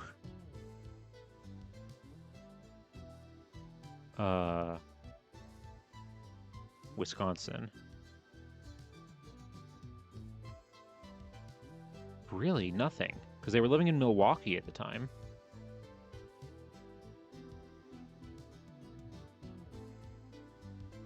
Right? Because, yeah, because the 1900 census. Yeah, that's when they're living in Milwaukee. Which is why we just do John Bins.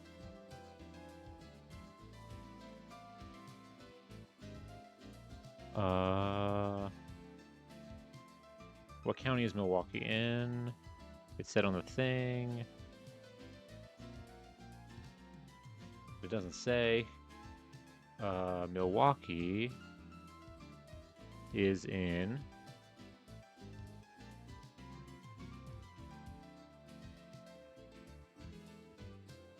Oh, it's in Milwaukee County.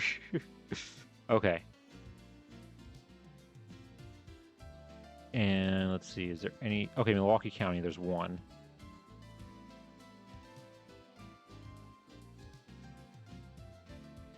Yeah, you are right, Marv. Yeah, it is. It is Milwaukee County.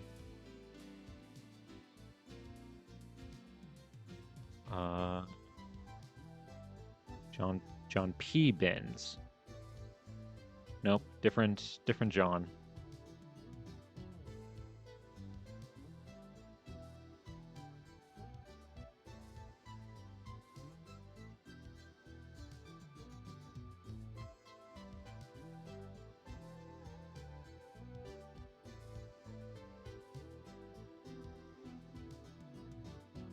Let me just change. Yeah.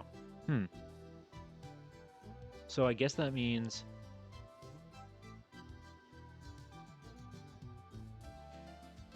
So that means there's no... Hold on, okay, what was his wife's maiden name again? We have their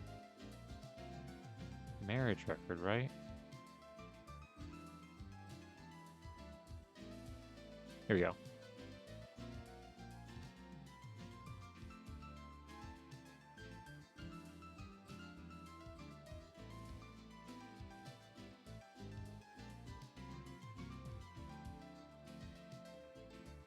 Oh, no, this is the Montana one. This is their daughter.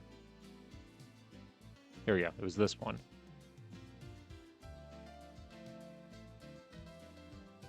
Annie DeKelver.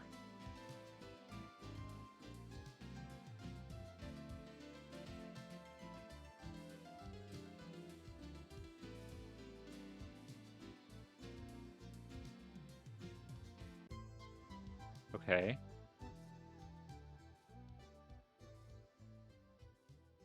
The only thing we have for her...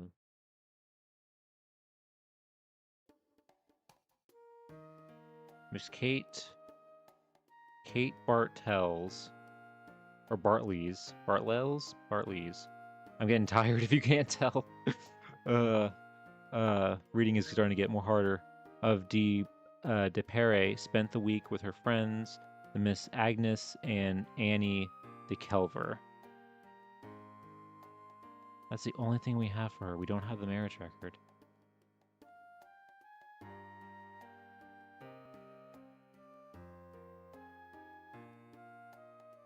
Huh. I have a decent amount of family history in Wisconsin as well. Just don't know it as well as Minnesota. Yeah. I mean, you know more than me, because like I don't know anything about the Upper Midwest. I've been there, but like that's it. I visited, but like that's it. I don't really. That's like a part of the U.S. that I probably know like the least about.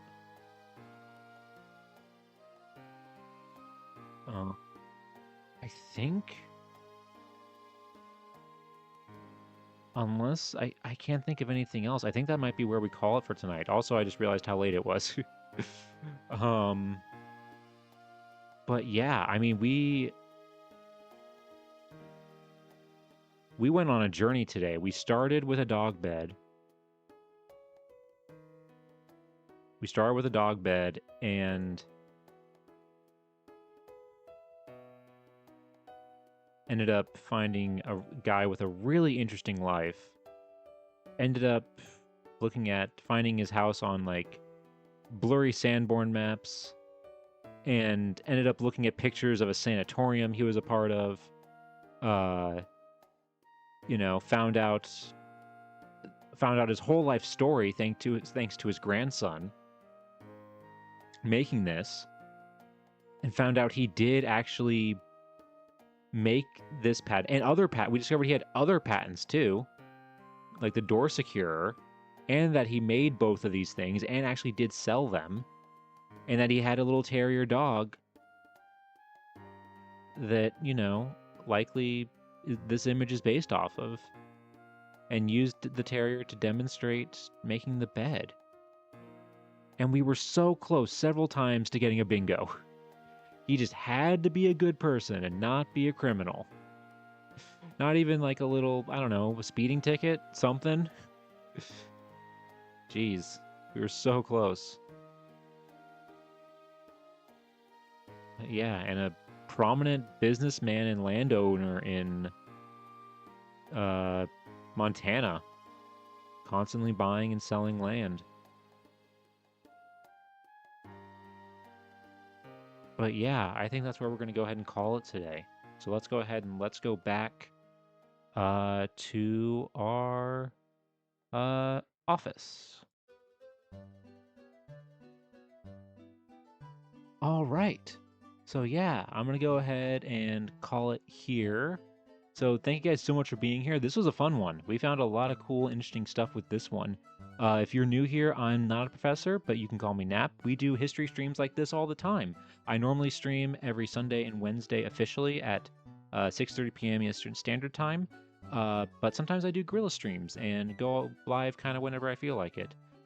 So if you want to check out, or know when I go live next, make sure you go ahead and hit follow. Let's see. Also down below, I do have my YouTube channel linked if you want to check out some shorts that I've made based on some of the findings we've done on some of these streams. Let's see. And then I did want to say, so Wednesday stream is going to be like this one. It's going to be another research stream like this. And then after that, because it is October, I wanted to do a few like Halloween themed episodes. I just don't know when I wanted to start those officially. A few of those streams are going to be, I think I mentioned this before, is looking for ghost stories in like old newspapers. So like things like looking like an old like 1920s like newspapers and looking for like ghost stories and stuff like that in them. That's something I did last year when like nobody was watching my streams all that time ago. So I want to try it again and see what we can find this time. And the other thing I want to do that I actually just had the idea for this today is I want to talk about my favorite historic house on stream and do kind of maybe a presentation, but also maybe just kind of like it's a presentation / research stream where I want to look up like newspaper articles like about the house itself and everything. I don't want to say the house just yet because I want it to be a little bit of a surprise, but it's my favorite historic house, and it is famous for being haunted, but I also want to use that stream to kind of demystify a little bit of like the legends and like hauntings surrounding it and kind of go more into like the real story. Because I think it's actually just as interesting as like, the legends surrounding this place. So that's something that'll be happening later this month. So look forward to that. Yeah. So I'm gonna go ahead then and let's see if we can find somebody to raid.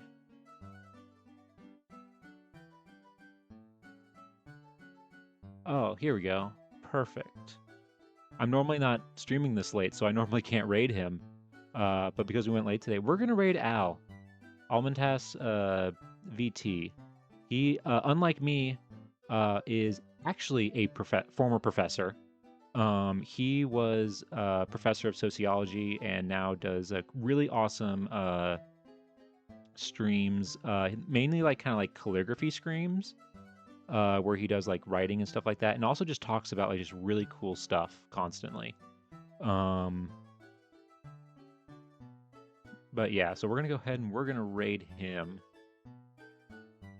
So if you guys can stick around for that, that would be great. Then let's go ahead. Let me make a raid message.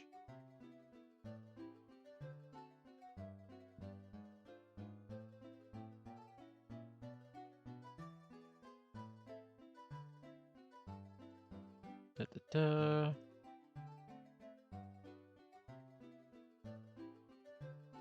Okay, so that'll be one for subscribers. And then we'll do another one for followers.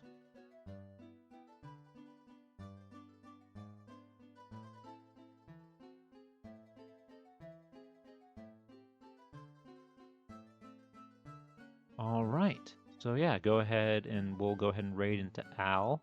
But again, thank you guys so much for being here. This has been a really fun stream. We found a lot of really cool stuff today. And yeah, hope you guys have a good rest of your evening or day wherever you are. And I'll see you guys on Wednesday, 6:30 p.m. So yeah, have a great night, everybody. Take care.